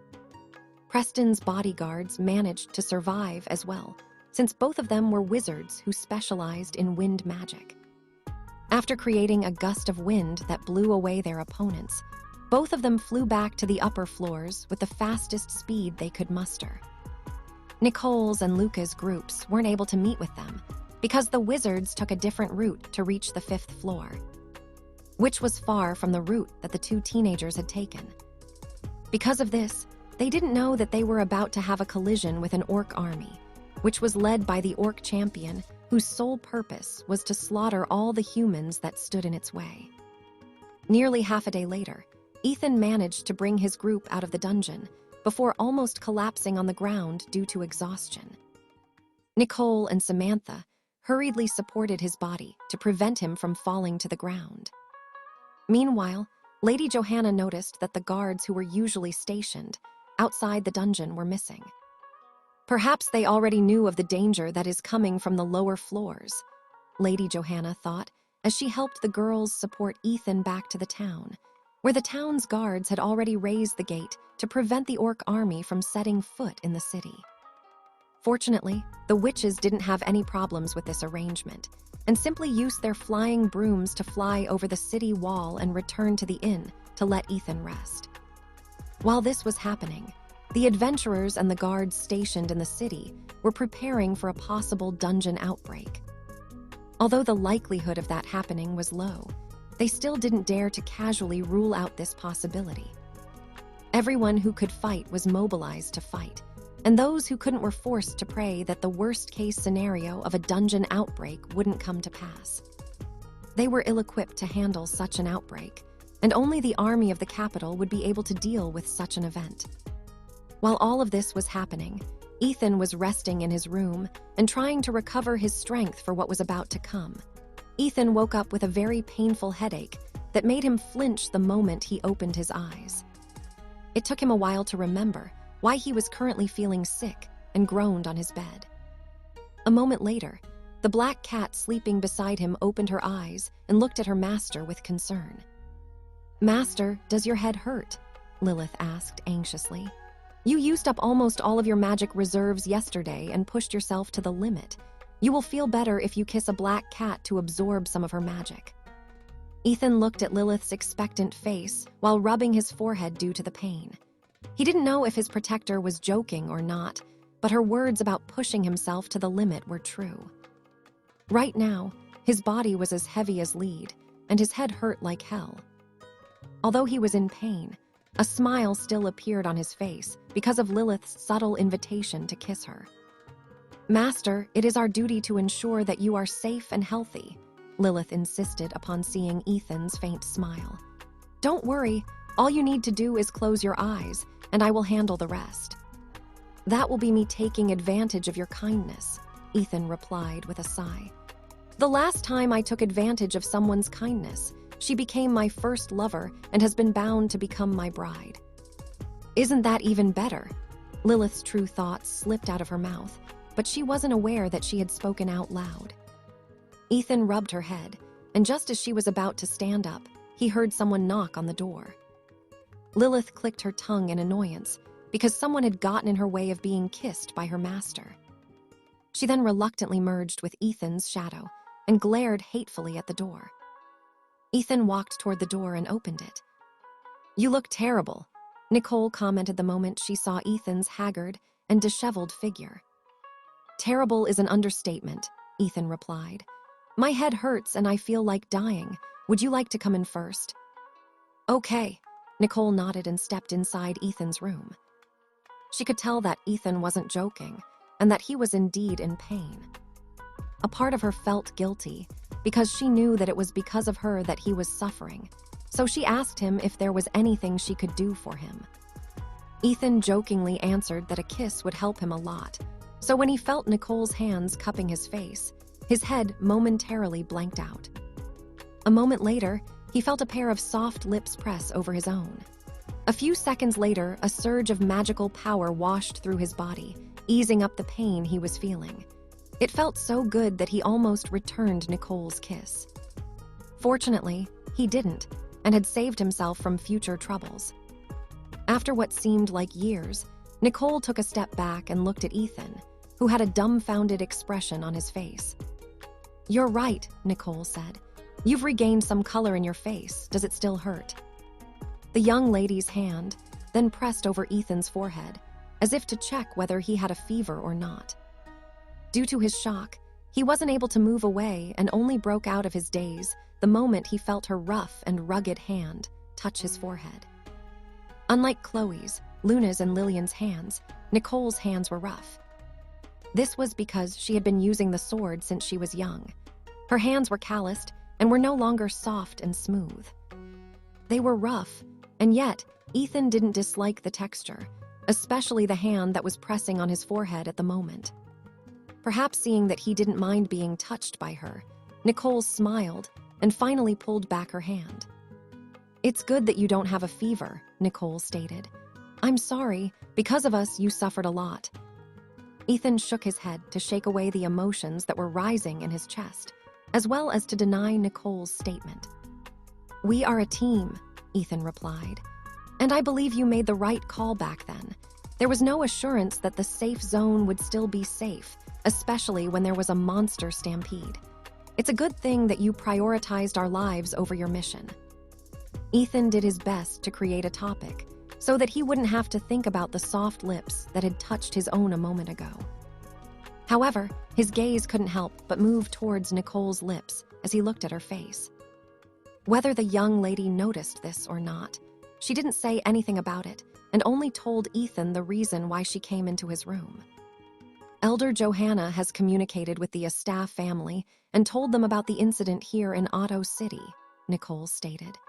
"The Patriarch replied that if there would indeed be a dungeon outbreak, we shall help protect the city. Depending on our performance, he will consider our trial to have been successfully completed. However, if there is no dungeon outbreak and only a monster stampede at most, he said that we shall continue the mission. Otherwise, he will write it off as a failure." Ethan frowned after hearing Nicole's statement. No one, especially the people of Otto City, wanted a dungeon outbreak to happen. Even he didn't want that kind of fate to befall the city. However, not stopping the trial despite knowing that there could be hundreds of monsters waiting inside the dungeon was harsh. This was akin to telling Nicole, Luca, and Preston to charge to their deaths. "Your Patriarch sure is a man of character." Ethan couldn't help but feel troubled as he looked at their team leader. "Does anyone in the city plan to do anything to confirm if there is going to be a monster outbreak?" The mayor asked every able-bodied citizen to take up arms and rotate through watch duty on the city walls, Nicole replied. "If no monsters emerge from the dungeon after 3 days, they will send in a team of experts to check if the monster stampede is still active." Ethan nodded in understanding. The mayor's plan was good. It would prevent unnecessary deaths and would ensure that all the people who could fight would be ready to fight at a moment's notice. "Samantha and I already ate breakfast," Nicole replied. "But we can have lunch together if you like. We will also discuss our plans later." Okay, Ethan thought that this was a good plan. After regaining some magic power, his headache had eased up considerably, and he was now able to think properly. "Nicole, can I ask you something?" "Sure." "If someone else were to ask you to kiss them, would you do so just because they asked?" Ethan asked with curiosity. "Of course not," Nicole replied. "But don't get the wrong idea, okay? I kissed you because I felt guilty about what happened yesterday. That kiss doesn't mean anything and is more like a greeting. I also don't intend to become part of your harem." Ethan nodded, because he could feel that Nicole didn't really think of him in any romantic way. "I'm just thinking too much," Ethan thought as he walked Nicole towards the door. But right before Nicole was about to leave, she gave Ethan a mischievous smile. "Although I don't really think of you as a romantic partner, you are perhaps my closest friend in the academy," Nicole stated. "Also, I don't mind kissing you again if we clear this mission, so you can treat it as a reward." With a playful wink, the pink-haired beauty left the room, leaving the young man staring at the door, with a certain black cat hissing inside his shadow. "Master, you should cleanse your lips after being kissed by that girl," Lilith said. "She might be carrying rabies. Why don't I kiss you to make you feel better?" "No need," Ethan replied. "I'm feeling better, Lilith." The black cat lowered her head in defeat and cursed the 9 generations of the Astaf family in her heart. Ethan then patted Lilith's head before asking her to merge with his shadow so that they could get something to eat in the dining hall of the inn. Although he had a big stock of food inside his storage ring, he would like to enjoy the delicacies of the places he visited as well. There was also the fact that he wanted to personally listen to any news regarding the possible dungeon outbreak. Ethan ordered enough food for 2 people and sat at the corner of the inn. Lilith's hearing was acute, so she could hear the discussions around them. Filtering the unrelated conversations, she relayed everything she heard to Ethan. As of now, there was nothing of substance aside from their fear and anxiety about a dungeon outbreak occurring. Because of the special characteristics of dungeon cities, teleportation gates couldn't be built inside them. The closest teleportation gate to Otto City was 10 miles away, and only wizards and witches, who could fly, had the ability to travel such a distance in a short period of time. The mayor of the city had already sent messengers to ask for help from the nobles whose land bordered their city. The king forbade the nobles from having control over any dungeon city and personally appointed a mayor to manage it. Simply put, dungeon cities belonged to the kingdom, and no nobles were allowed to dip their hands into the resources flowing in and out of the city. However, they were still duty-bound to defend it. If they were to renege on doing their part, they would risk losing their lands and titles for insubordination. After finishing his meal, he carried the second share of food back to his room and gave it to Lilith. The black cat ate in silence, while Ethan closed his eyes to meditate. His headache was mostly gone, and his body was brimming with Nicole's magic power. However, he was still wondering how their group would proceed on the off chance that there was not going to be a monster outbreak happening in the next few days. Although the mayor would send an elite party to check if the monsters were still gathering near the exit of the dungeon or congregating somewhere on the lower floors, the fact remained that they would have to return.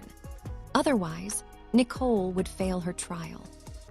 "I'm thinking that maybe the patriarch doesn't want Nicole to succeed," Sebastian stated. "Or maybe he just has high expectations of her. Times like this, I think it will be best to ask Nicole for news about the 2 other candidates," Ethan's other half commented. "She should know their stance, and if they are deciding to stay in the game, all of them should work together for the time being."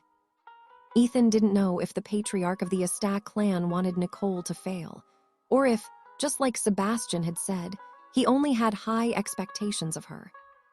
Either way, going back inside the dungeon was more dangerous than defending the town from a monster outbreak.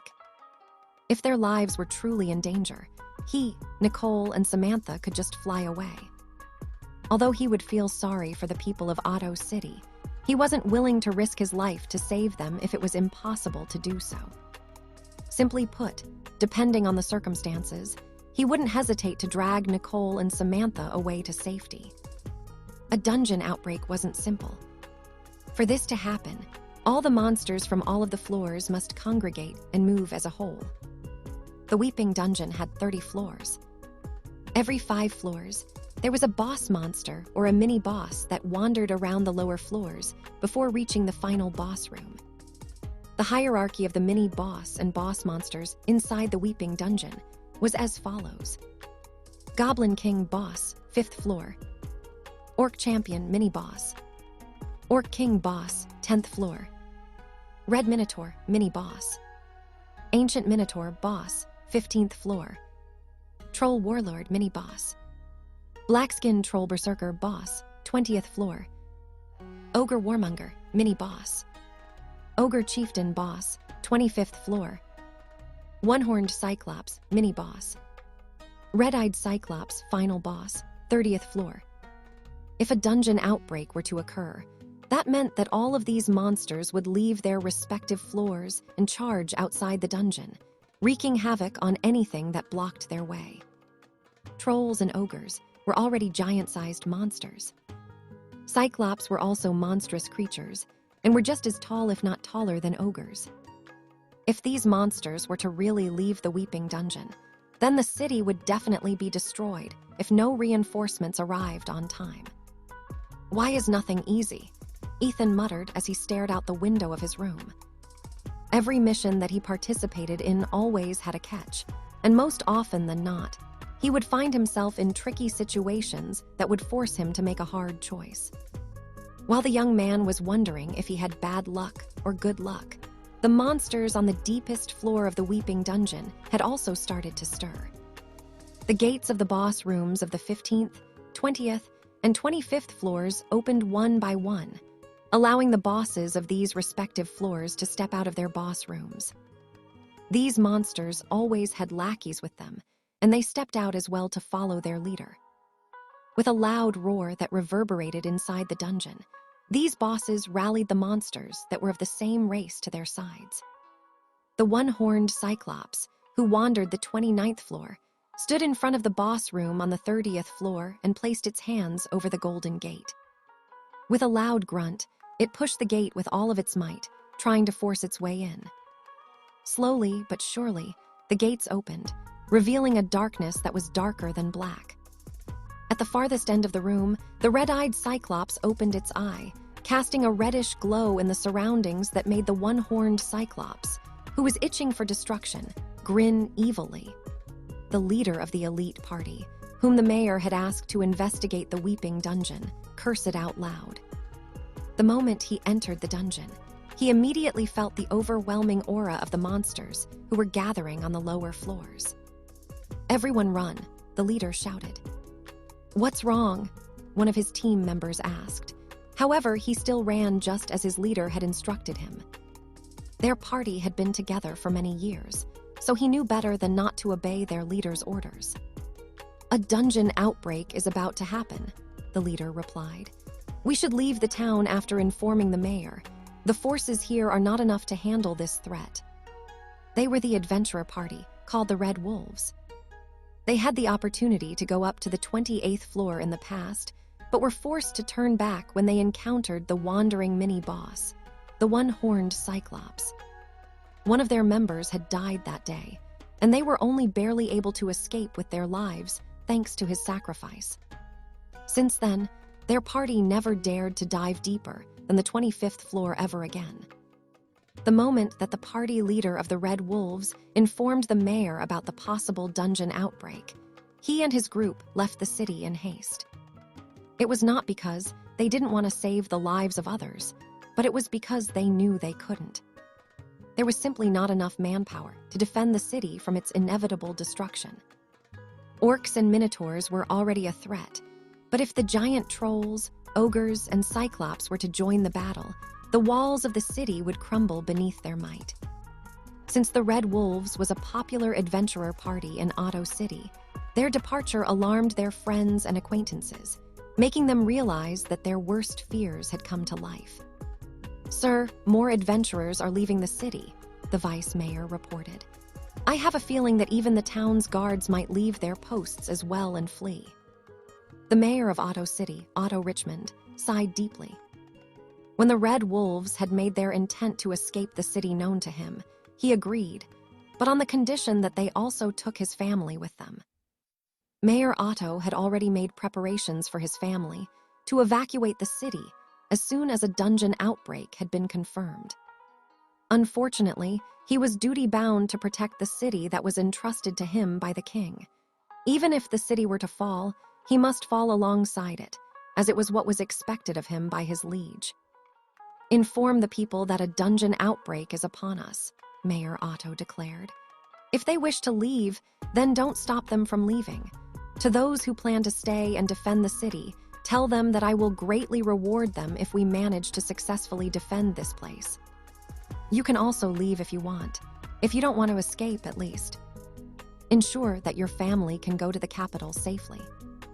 The vice mayor smiled bitterly after hearing the mayor's words.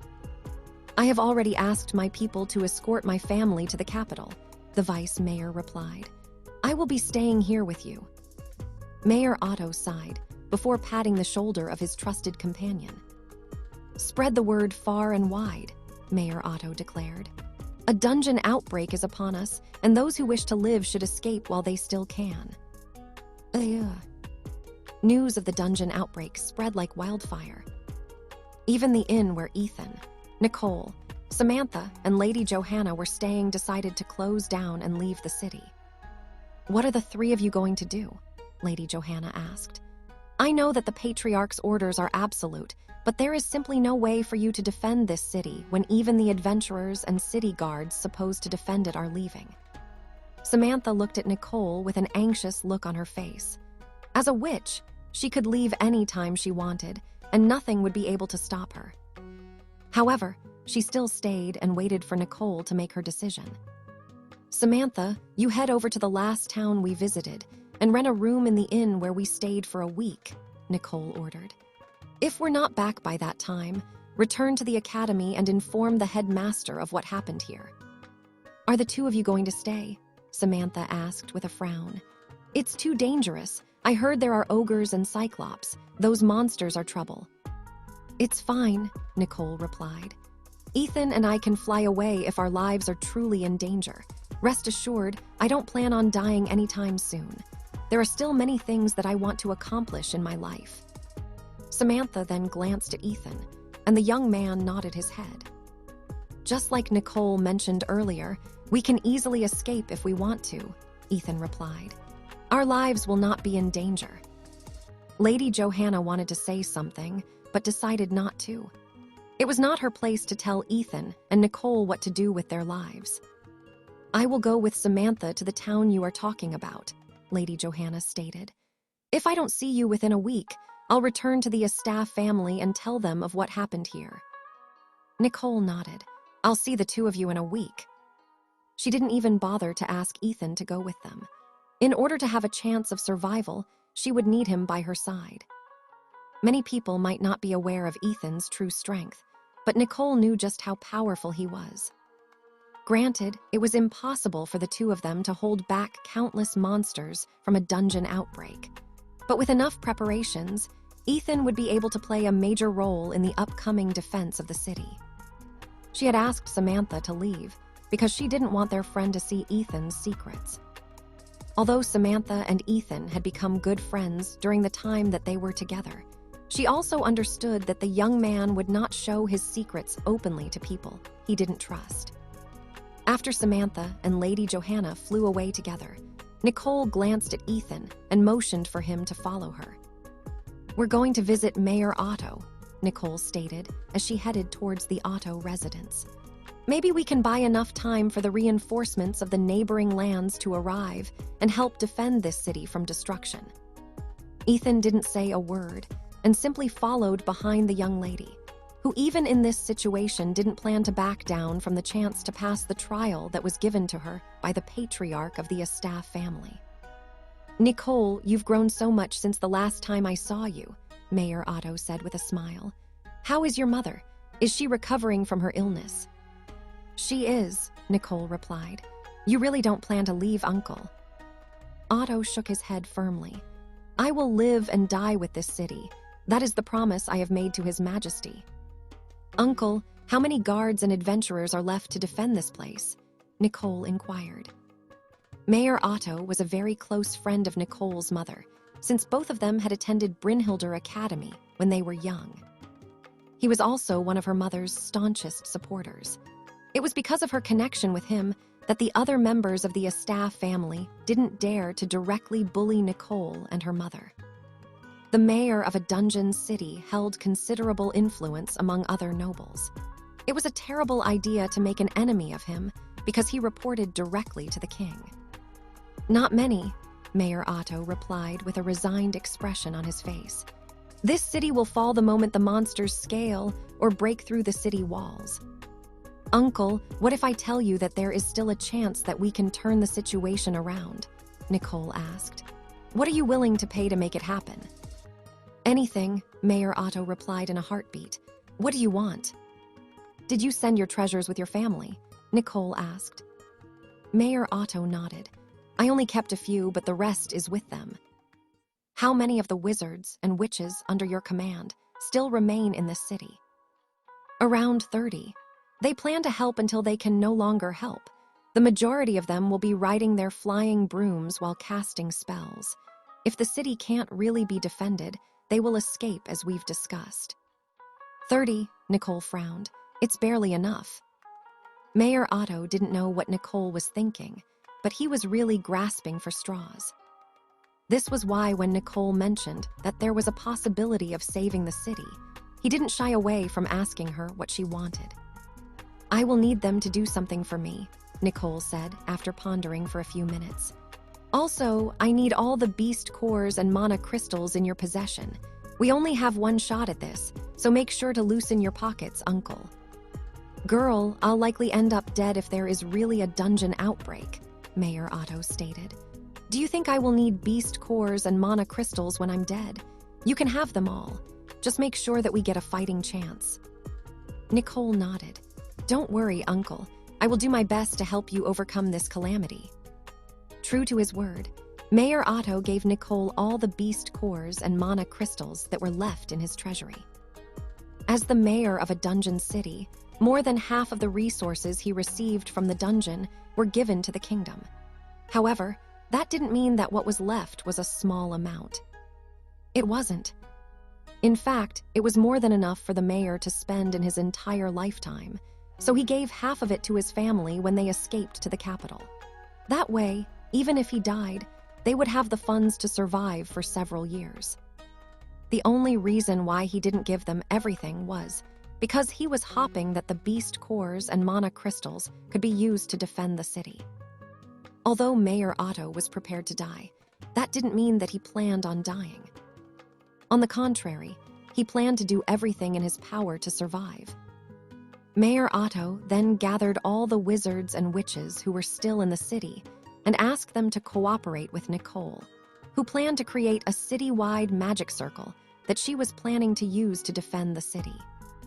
Sebastian and Ethan's other half were amazed by the runic symbols that Nicole had personally drawn in different locations in the city. She then handed dozens of mana crystals to the wizards and witches and asked them to perform a chant while waiting for her signal. Nicole stated that they only needed to start chanting once the dungeon monsters had left the dungeon and were headed towards the city. She added that they did not need to defend the city. All they needed to do was focus on chanting the spell that she had given them. After Nicole finished writing the last symbol, she went to one of the rooms in the mayor's residence to rest. The mayor had already placed several guards on the city walls, ready to sound the alarm the moment they saw the monsters within its vicinity. Due to the majority of the people leaving Otto City, the city was very quiet. There were a few lights here and there, which proved that there were still a few hundred people who chose to remain in the city. Ethan also went to rest and prepared himself to fight anytime. However, an hour before sunrise, the loud tolling of a bell reverberated in the city, waking everyone up from their slumber. Ethan and Nicole immediately went to the balcony of their respective rooms and summoned their flying brooms.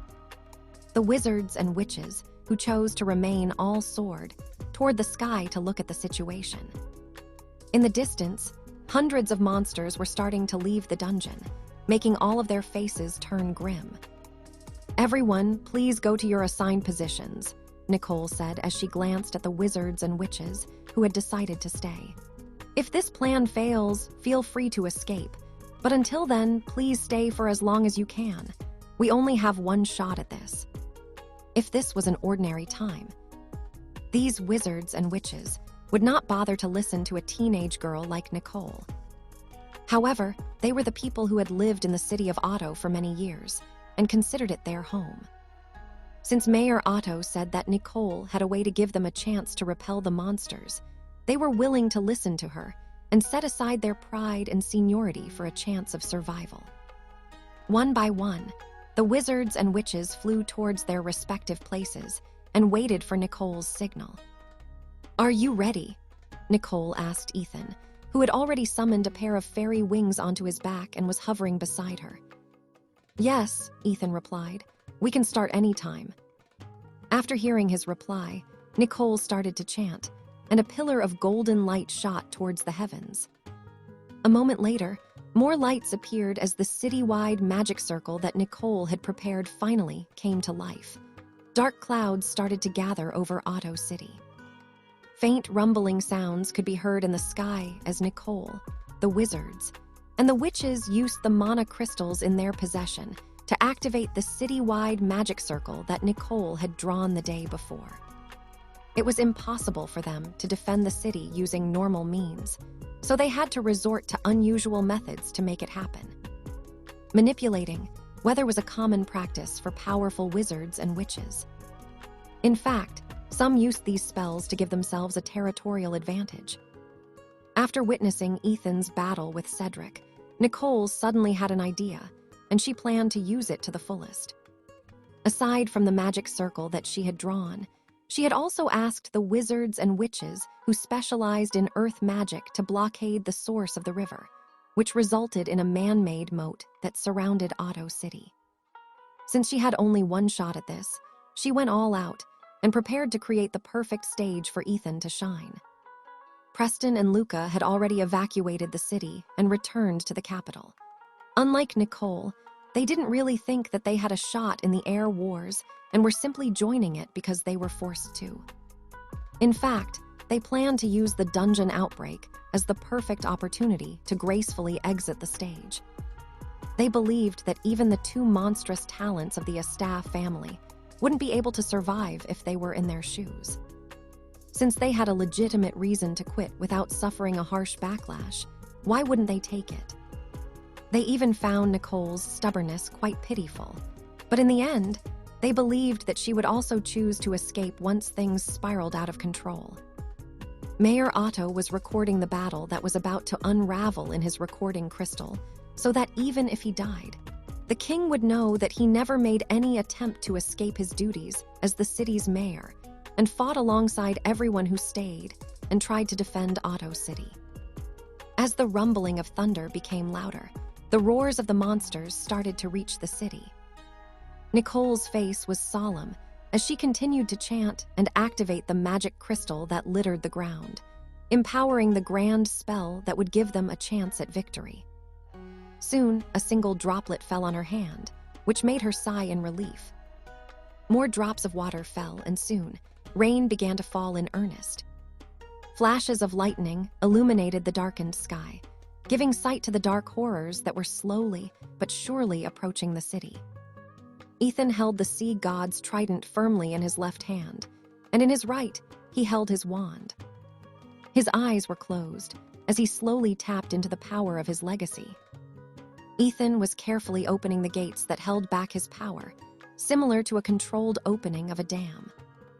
He didn't want to open it completely, not wanting to risk the possibility of his power overwhelming him, which could break his concentration in turn. When the power of his legacy started to flow inside his body, the blue gem on his sea god's trident shone like a blue torch amidst the darkness. Ethan slowly opened his eyes, and they were filled with a blue radiance.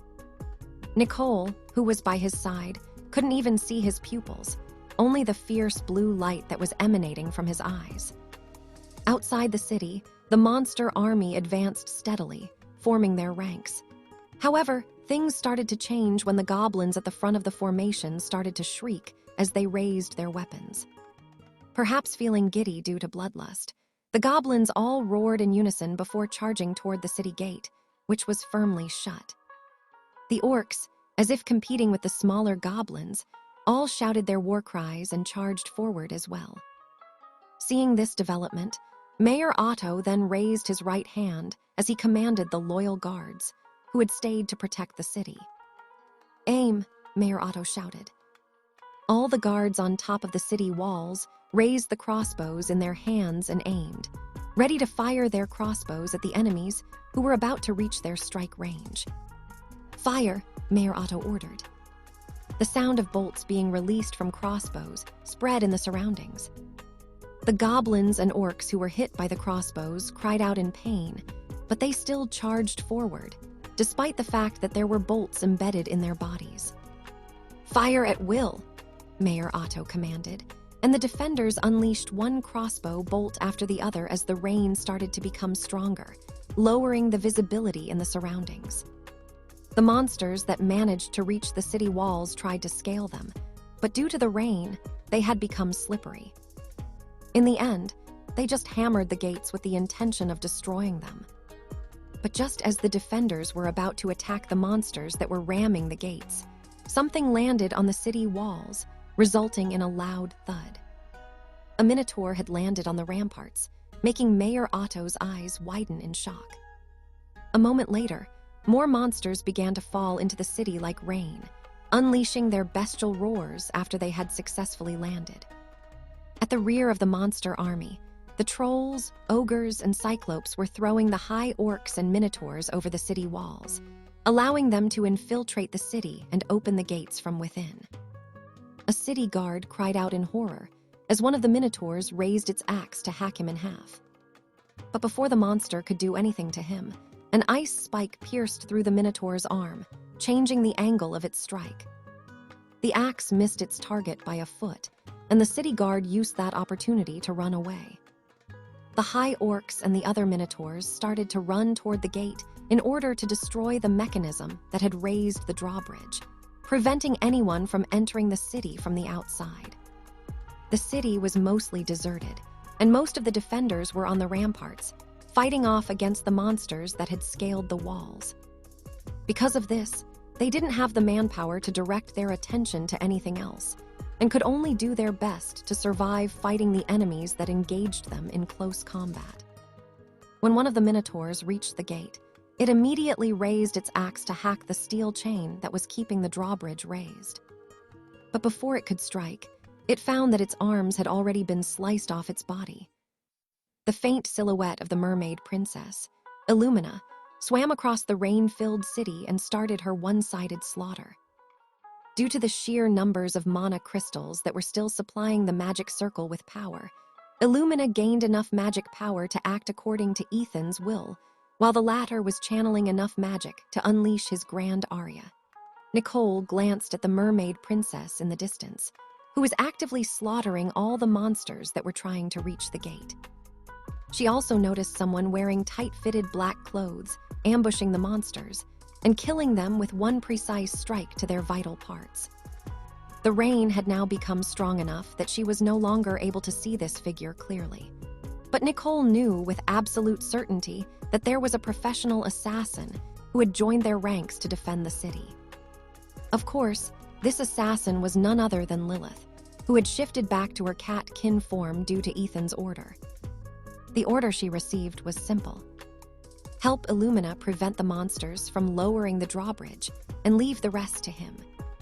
The trolls, ogres, and cyclops kept on hurling their comrades over the walls, not knowing that the moment they entered the city, all of them would be sliced in half or assassinated from behind.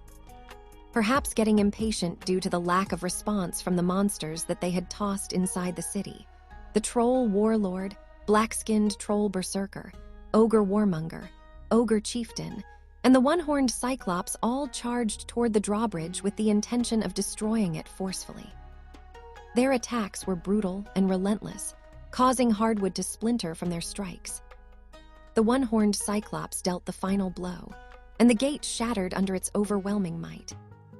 Soon, it entered the city along with the other mini-bosses and bosses, shouting their war cries. Behind them, the dungeon monsters surged forward like a torrential river, making Mayor Otto's face turn pale. He then glanced anxiously at Nicole, who was mounted on her flying broom and hovering beside Ethan, who remained unmoving. The mayor had already ordered the soldiers on top of the ramparts to retreat and go to the second defensive line of the city. This was where they would be making their final stand, and also the place where Nicole asked them to retreat to should the monsters enter the city en masse. Illumina returned to Ethan's side and hugged his neck from behind. Her chilly gaze landed on the monsters, who would soon realize that they had entered a slaughterhouse that the young man had especially prepared for them. Just as Mayor Otto was about to order the city guards to charge alongside him, something unexpected happened. The raindrops that were falling on the city froze midair. They didn't turn into ice crystals and simply hovered in the air like beads made up of water. Soon the number of these beads increased, forming a thin layer above the city. The mayor watched, wondering what was happening. At that moment, a young man's voice filled with power sounded, making him subconsciously shudder. Grand Arya. As if waiting for those words to be spoken, cries of pain spread in the city like wildfire. The countless water beads merged together, forming foot-long water needles that pierced through the monsters, turning them into living pincushions that dyed the city streets with their blood. The horrifying part of this attack was that the water needles did not only come from the sky. No, they also came from the wet streets that were now drenched in blood. Water and blood mixed together, forming crimson needles that were sharper and harder than the ordinary water needles. They were empowered by the lifeblood of Ethan's enemies, which converted the city of Otto into the perfect slaughterhouse for the monsters who had managed to infiltrate it. Suddenly, Illumina appeared in front of Ethan and raised a blue barrier. A second later, a red beam of light collided with Illumina's shield, causing cracks to appear on its surface. However, since the rain was still falling, these cracks quickly regenerated, preventing the barrier from breaking apart.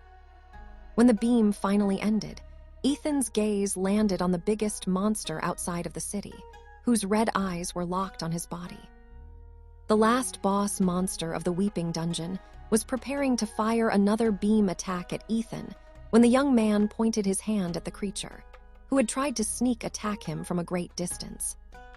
If not for Illumina's quick action, Ethan would have been hit by such an attack, and a bloody hole would have already appeared in his chest. Ethan put all his focus on dealing with the monsters that had infiltrated the city and keeping the power of his Grand Arya in check to prevent himself from burning out completely.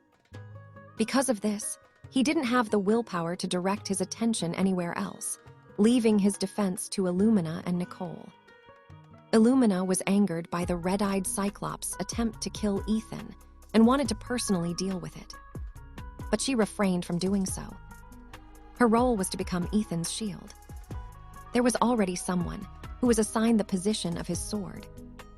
When the red-eyed Cyclops was about to unleash another beam attack, it suddenly raised its club to swipe at something on its right side, canceling its original plan to attack Ethan with another ranged attack. Unfortunately, it didn't hit anything. A black dome of light covered the area around the red-eyed Cyclops, preventing anyone from seeing what was happening inside. Despite the fact that it was raining very hard and visibility only extended for a few meters away, Ethan's trump card didn't plan to take any chances. Once the Dome of Darkness had been established, a vile chuckle escaped the ancient Wendigo's lips. It had been a while since it last feasted on a strong monster, and the red-eyed Cyclops in front of it was just enough to satisfy its craving for blood. With a roar of anger, the red-eyed Cyclops brandished its club and swatted the ancient Wendigo, but the latter simply turned into a black mist, negating the attack completely. A moment later, its clawed hand pierced through the red-eyed Cyclops' one and only eye, making it scream in pain. After losing its sight, the monster brandished its weapon left and right in an attempt to swat away anything in front of it. However, the ancient Wendigo had already appeared behind it and even mischievously chuckled in the monster's ear, forcing it to make a backhanded strike in an attempt to hit the ancient Wendigo behind it. Suddenly, it felt a stinging pain in the right side of its body, as its enemy once again used its clawed hands to scratch on the side of its body, drawing blood. The ancient Wendigo once again chuckled and sneak-attacked the red-eyed Cyclops over and over again. Its battle style had remained the same after its evolution. The only difference was that it had become more sadistic and resourceful with its means of attack. Little by little, it weakened the resolve of the red-eyed Cyclops before finally going for the kill. A black sword appeared on the ancient Wendigo's hands, which it used to stab the red-eyed Cyclops' bloodied eye, piercing through to the back of its head. The red-eyed Cyclops club fell on the ground, and its body followed soon after. Dainsleif chuckled evilly as it pierced the chest of the red-eyed Cyclops, gouging its heart out of its body. The vile creature stared at it for a few seconds, as if appreciating a rare delicacy that it had never tasted before. When it was finally satisfied, it opened its mouth and bit into the juicy heart. Dainsleif happily ate and made sure to eat everything. When it was done, it then resumed feasting on the dead Cyclops' body, using its flesh and blood to strengthen itself and become more powerful than ever before. This was the reason why Ethan wasn't too worried about facing off against the final boss monster of the Weeping Dungeon. The ancient Wendigo under his control was also a boss monster, and its rank was higher than the red-eyed Cyclops, who would soon disappear into Dainsleif's stomach, not leaving a single trace behind. Making a boss monster fight with a boss monster sure is tasteful, Sebastian commented with an evil smirk on his face. Of course, Ethan's other half replied. Dainsleif is going to be Ethan's sword. If it gets stronger, then Ethan gets stronger as well. This is a win-win in my book. Ethan also agreed with his other half. He had planned to actively use Dainsleif as well, but an opportunity had never presented itself before now. All of that changed because of the monster outbreak, and with the final boss of the dungeon dead, there was no longer anything that could stop Ethan from his one-sided massacre. This only became possible after his and Lillian's legacy started to resonate more with each other, as their relationship deepened. Ethan's Grand Aria was an ability that he could only use for a few seconds in the past.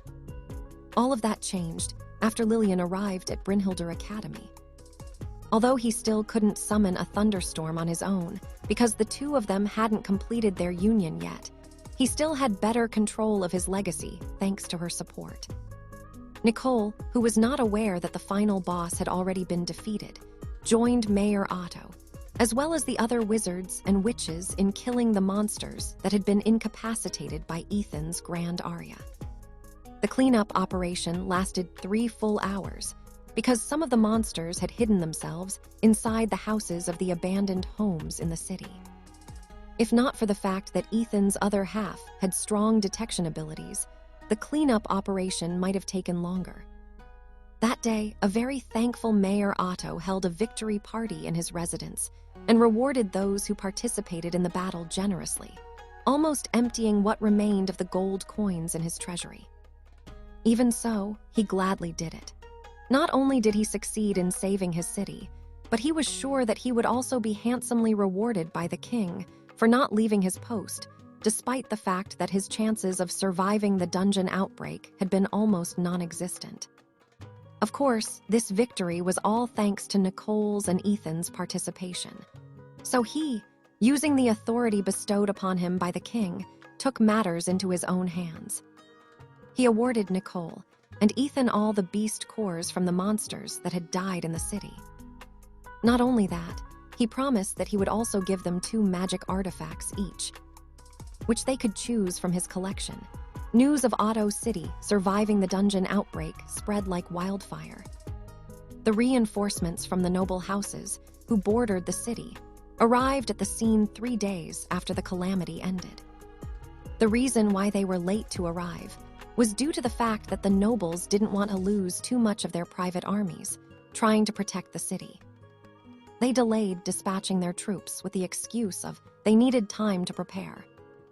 The earls and viscounts who bordered Otto City didn't believe that the city would survive. Because of this, they all came to a tacit understanding to arrive a few days late, when the city would have already been destroyed, and their troops would not have to worry about fighting the monster army. So the captains who led these armies were surprised when they only saw monster corpses littering the streets of the city. All the beast cores had already been harvested from their bodies and gifted to Nicole and Ethan, who had already left Otto City to meet up with Samantha and Lady Johanna, who were in a town half a day away from Otto City. Mayor Otto wanted them to stay a bit longer, but the two declined his offer. After getting the beast cores and selecting 2 magical artifacts of their choice, they bid their goodbyes and left. Nicole had also asked her uncle to tell everyone that she was one of the defenders who protected the city from the dungeon outbreak. This was to ensure that the patriarch of the Astaf family would recognize her accomplishment, allowing her to take part in the second trial of the Air Wars. Mayor Otto was more than happy to grant this request. As her uncle, he only wanted the best for Nicole, and since the young lady had helped him, he would surely return the favor tenfold. Terrence and Luca, who had retreated to a town not far from the city, were surprised when news of Otto City's survival against the dungeon outbreak reached their ears.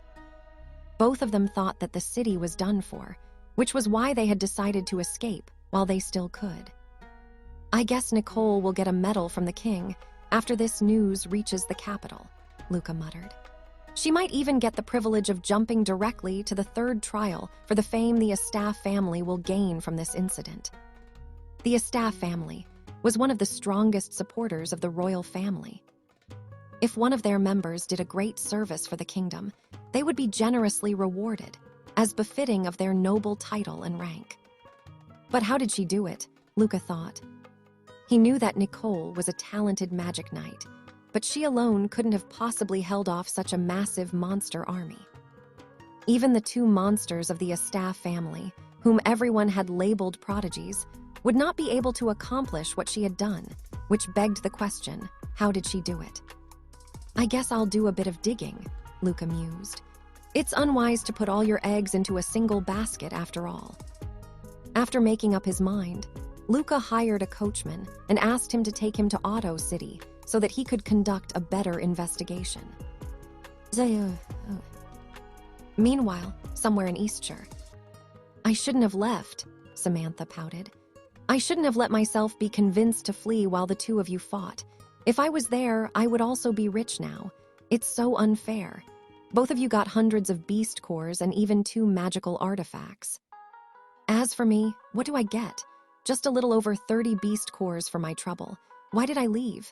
I could also just fly away when things are really becoming too dangerous for me. The young lady whined and complained as the 3 of them made their way back to Brynhilder Academy. "It's okay. I'll give you 50 beast cores happy," Ethan said as he looked at the pouting girl who was flying beside him. "Thanks, Ethan." Samantha suddenly became peppy after realizing that she would get 50 more beast cores without too much effort. "You're a good friend."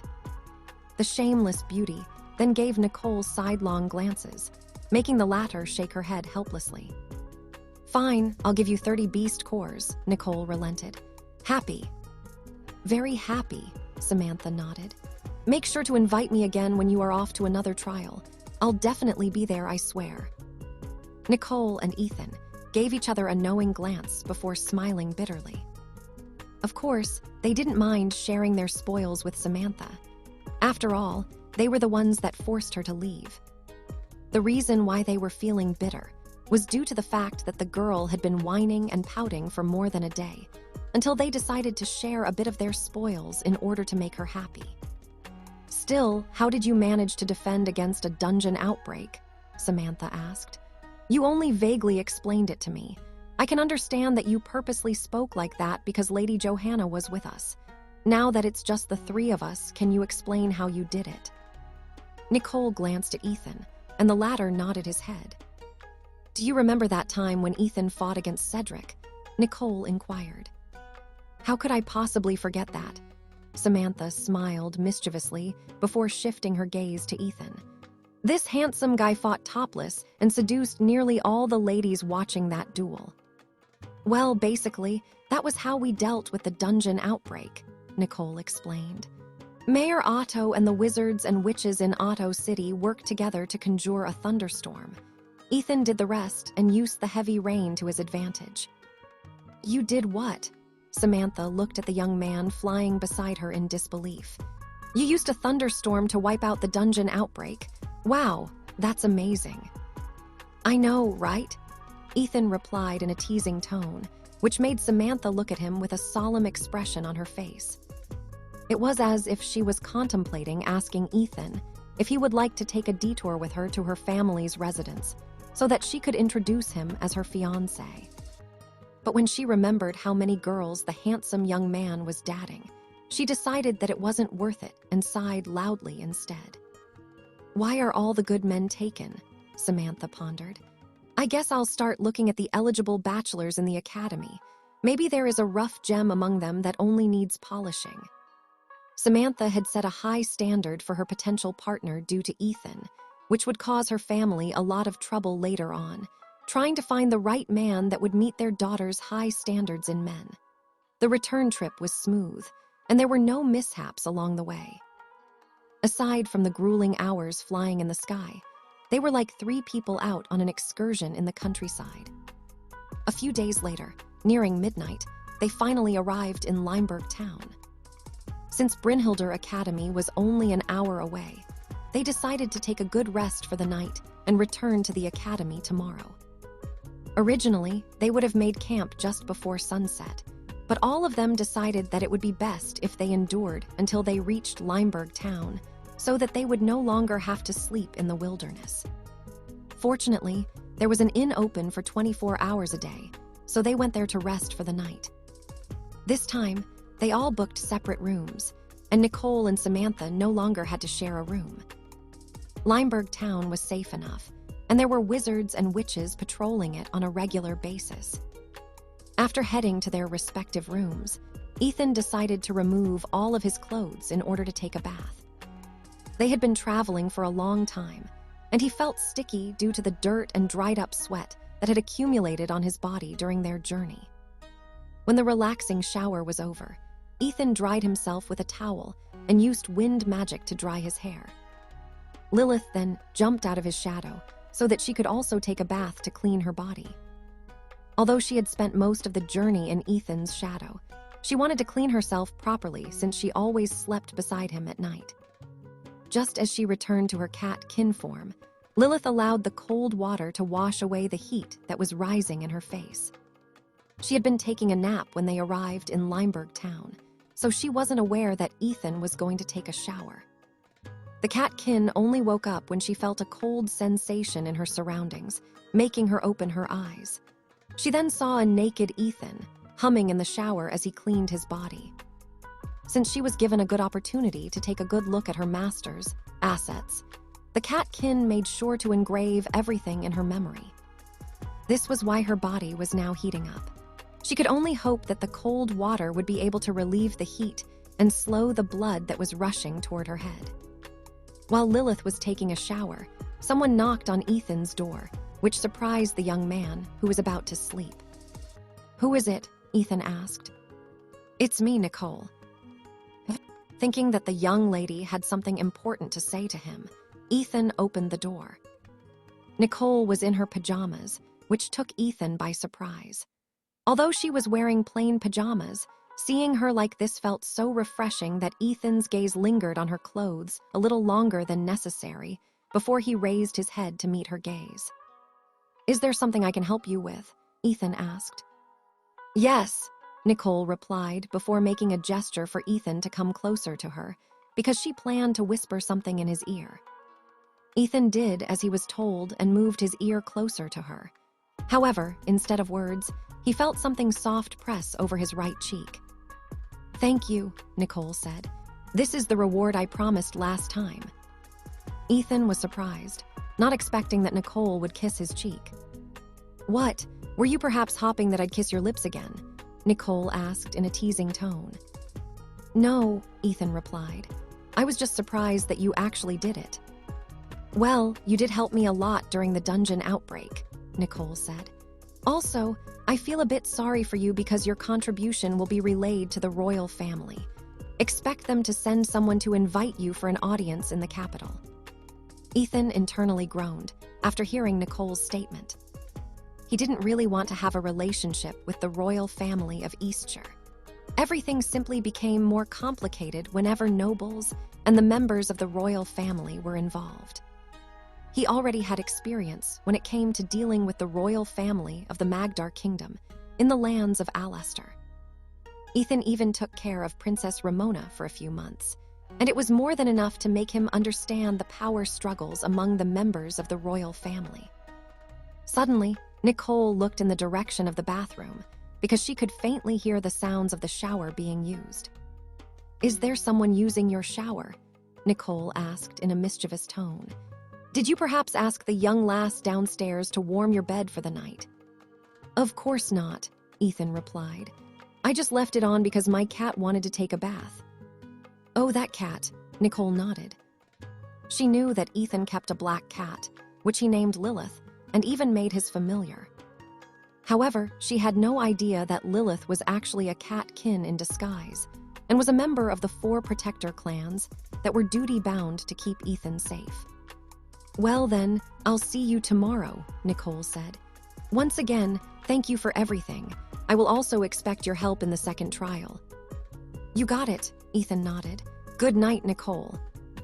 After bidding good night to each other, Nicole returned to her room, and Ethan closed the door. The sound of the water coming from the shower also stopped, and a minute later, a black cat emerged from it, with still a few water droplets on her fur. Ethan crouched down and used wind magic to dry Lilith's fur before picking her up so that the two of them could sleep together. This was the reward that Lilith had asked of him after helping him during the dungeon outbreak. The catkin asked that she be allowed to sleep beside Ethan every night as a reward for her help. Ethan didn't have any problem granting this request, since she also found Lilith's fur soft and comfortable to the touch. She was like a warm plushie that Ethan hugged in his sleep, which made the black cat very happy. Being hugged by her master to sleep was the first step to a happy future. It didn't take long before Ethan fell asleep, due to his exhaustion caused by the long journey. Lilith looked at her master's sleeping face and hesitated for a bit. However, after stealing her resolve, she moved closer and pecked Ethan's lips with her own before burying her head in his chest to sleep. Sebastian and Ethan's other half were quite amused with this development, but they didn't plan on telling the young man anything. Both of them knew that Lilith wouldn't betray Ethan no matter what, so the two of them turned a blind eye to the black cat's little mischief, which she would do from time to time whenever she was certain that her master was fast asleep.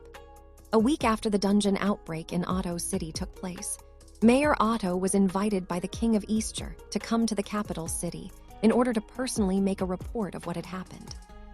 Since it was a direct summon by his liege, Mayor Otto obeyed and headed to the capital as fast as he could.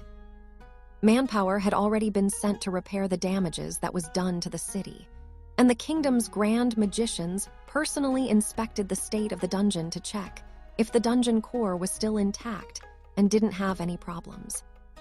Since the dungeon outbreak had just ended, the monsters inside the dungeon wouldn't spawn until a month later.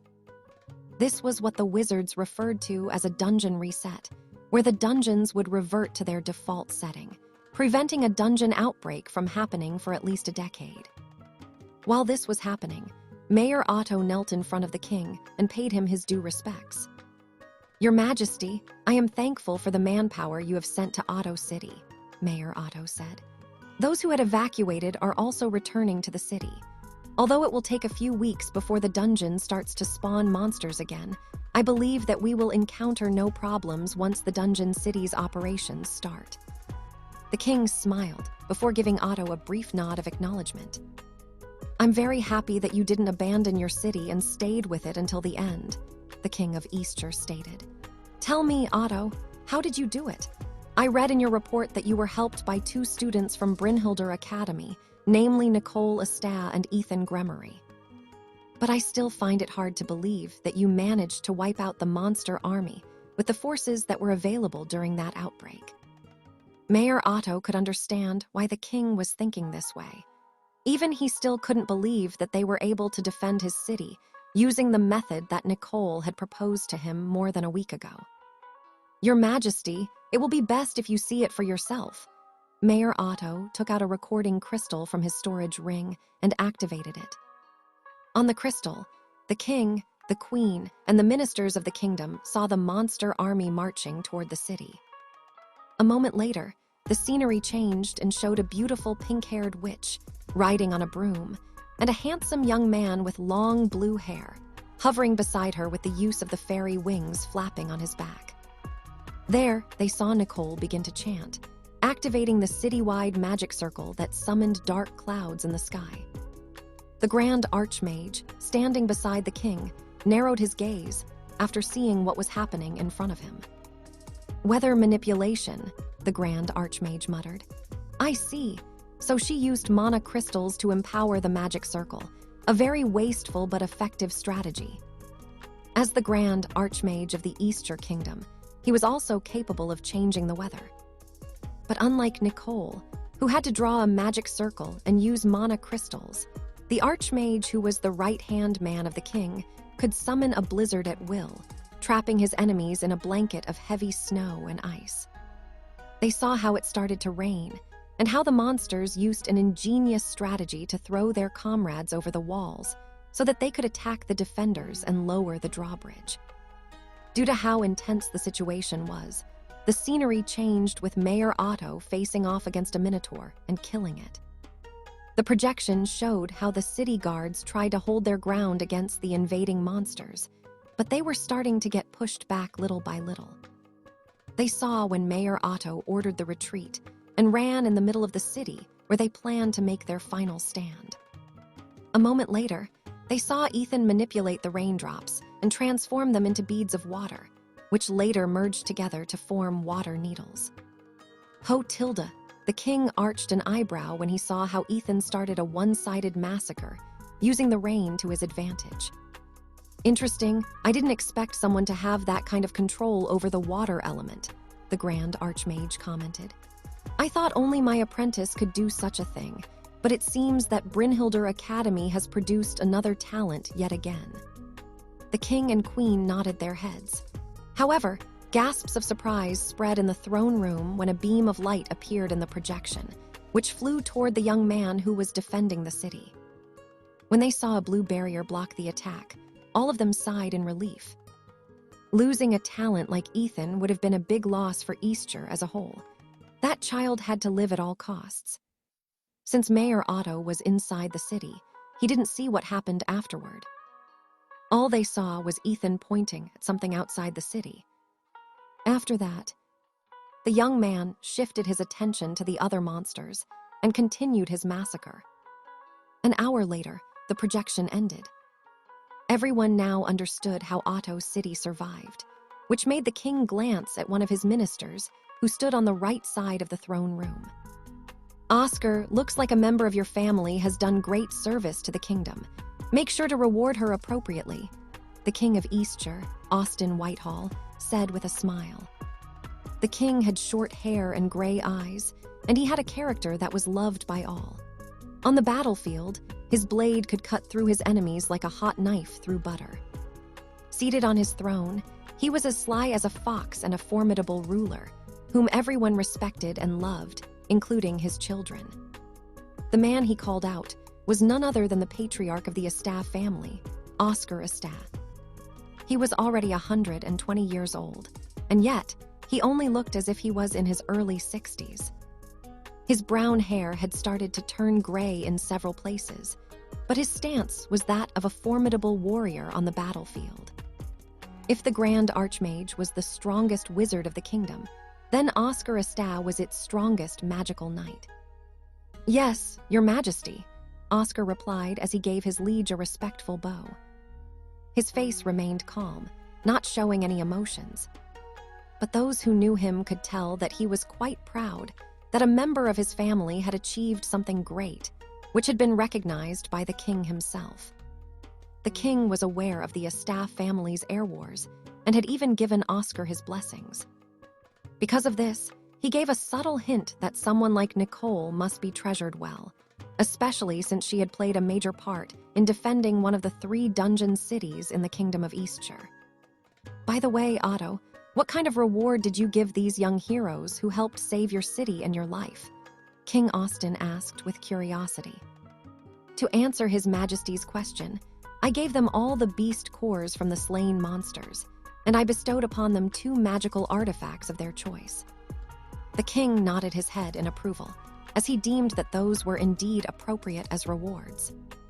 "Edmund, please send a letter to Professor Reinhardt and thank him for teaching such wonderful students," King Austin said. "Also, make sure to invite these 2 young heroes to the upcoming ball in 2 weeks." I want to meet and thank them personally for the services they have done for the kingdom. It is also a good opportunity to award them in front of the other members of the nobility."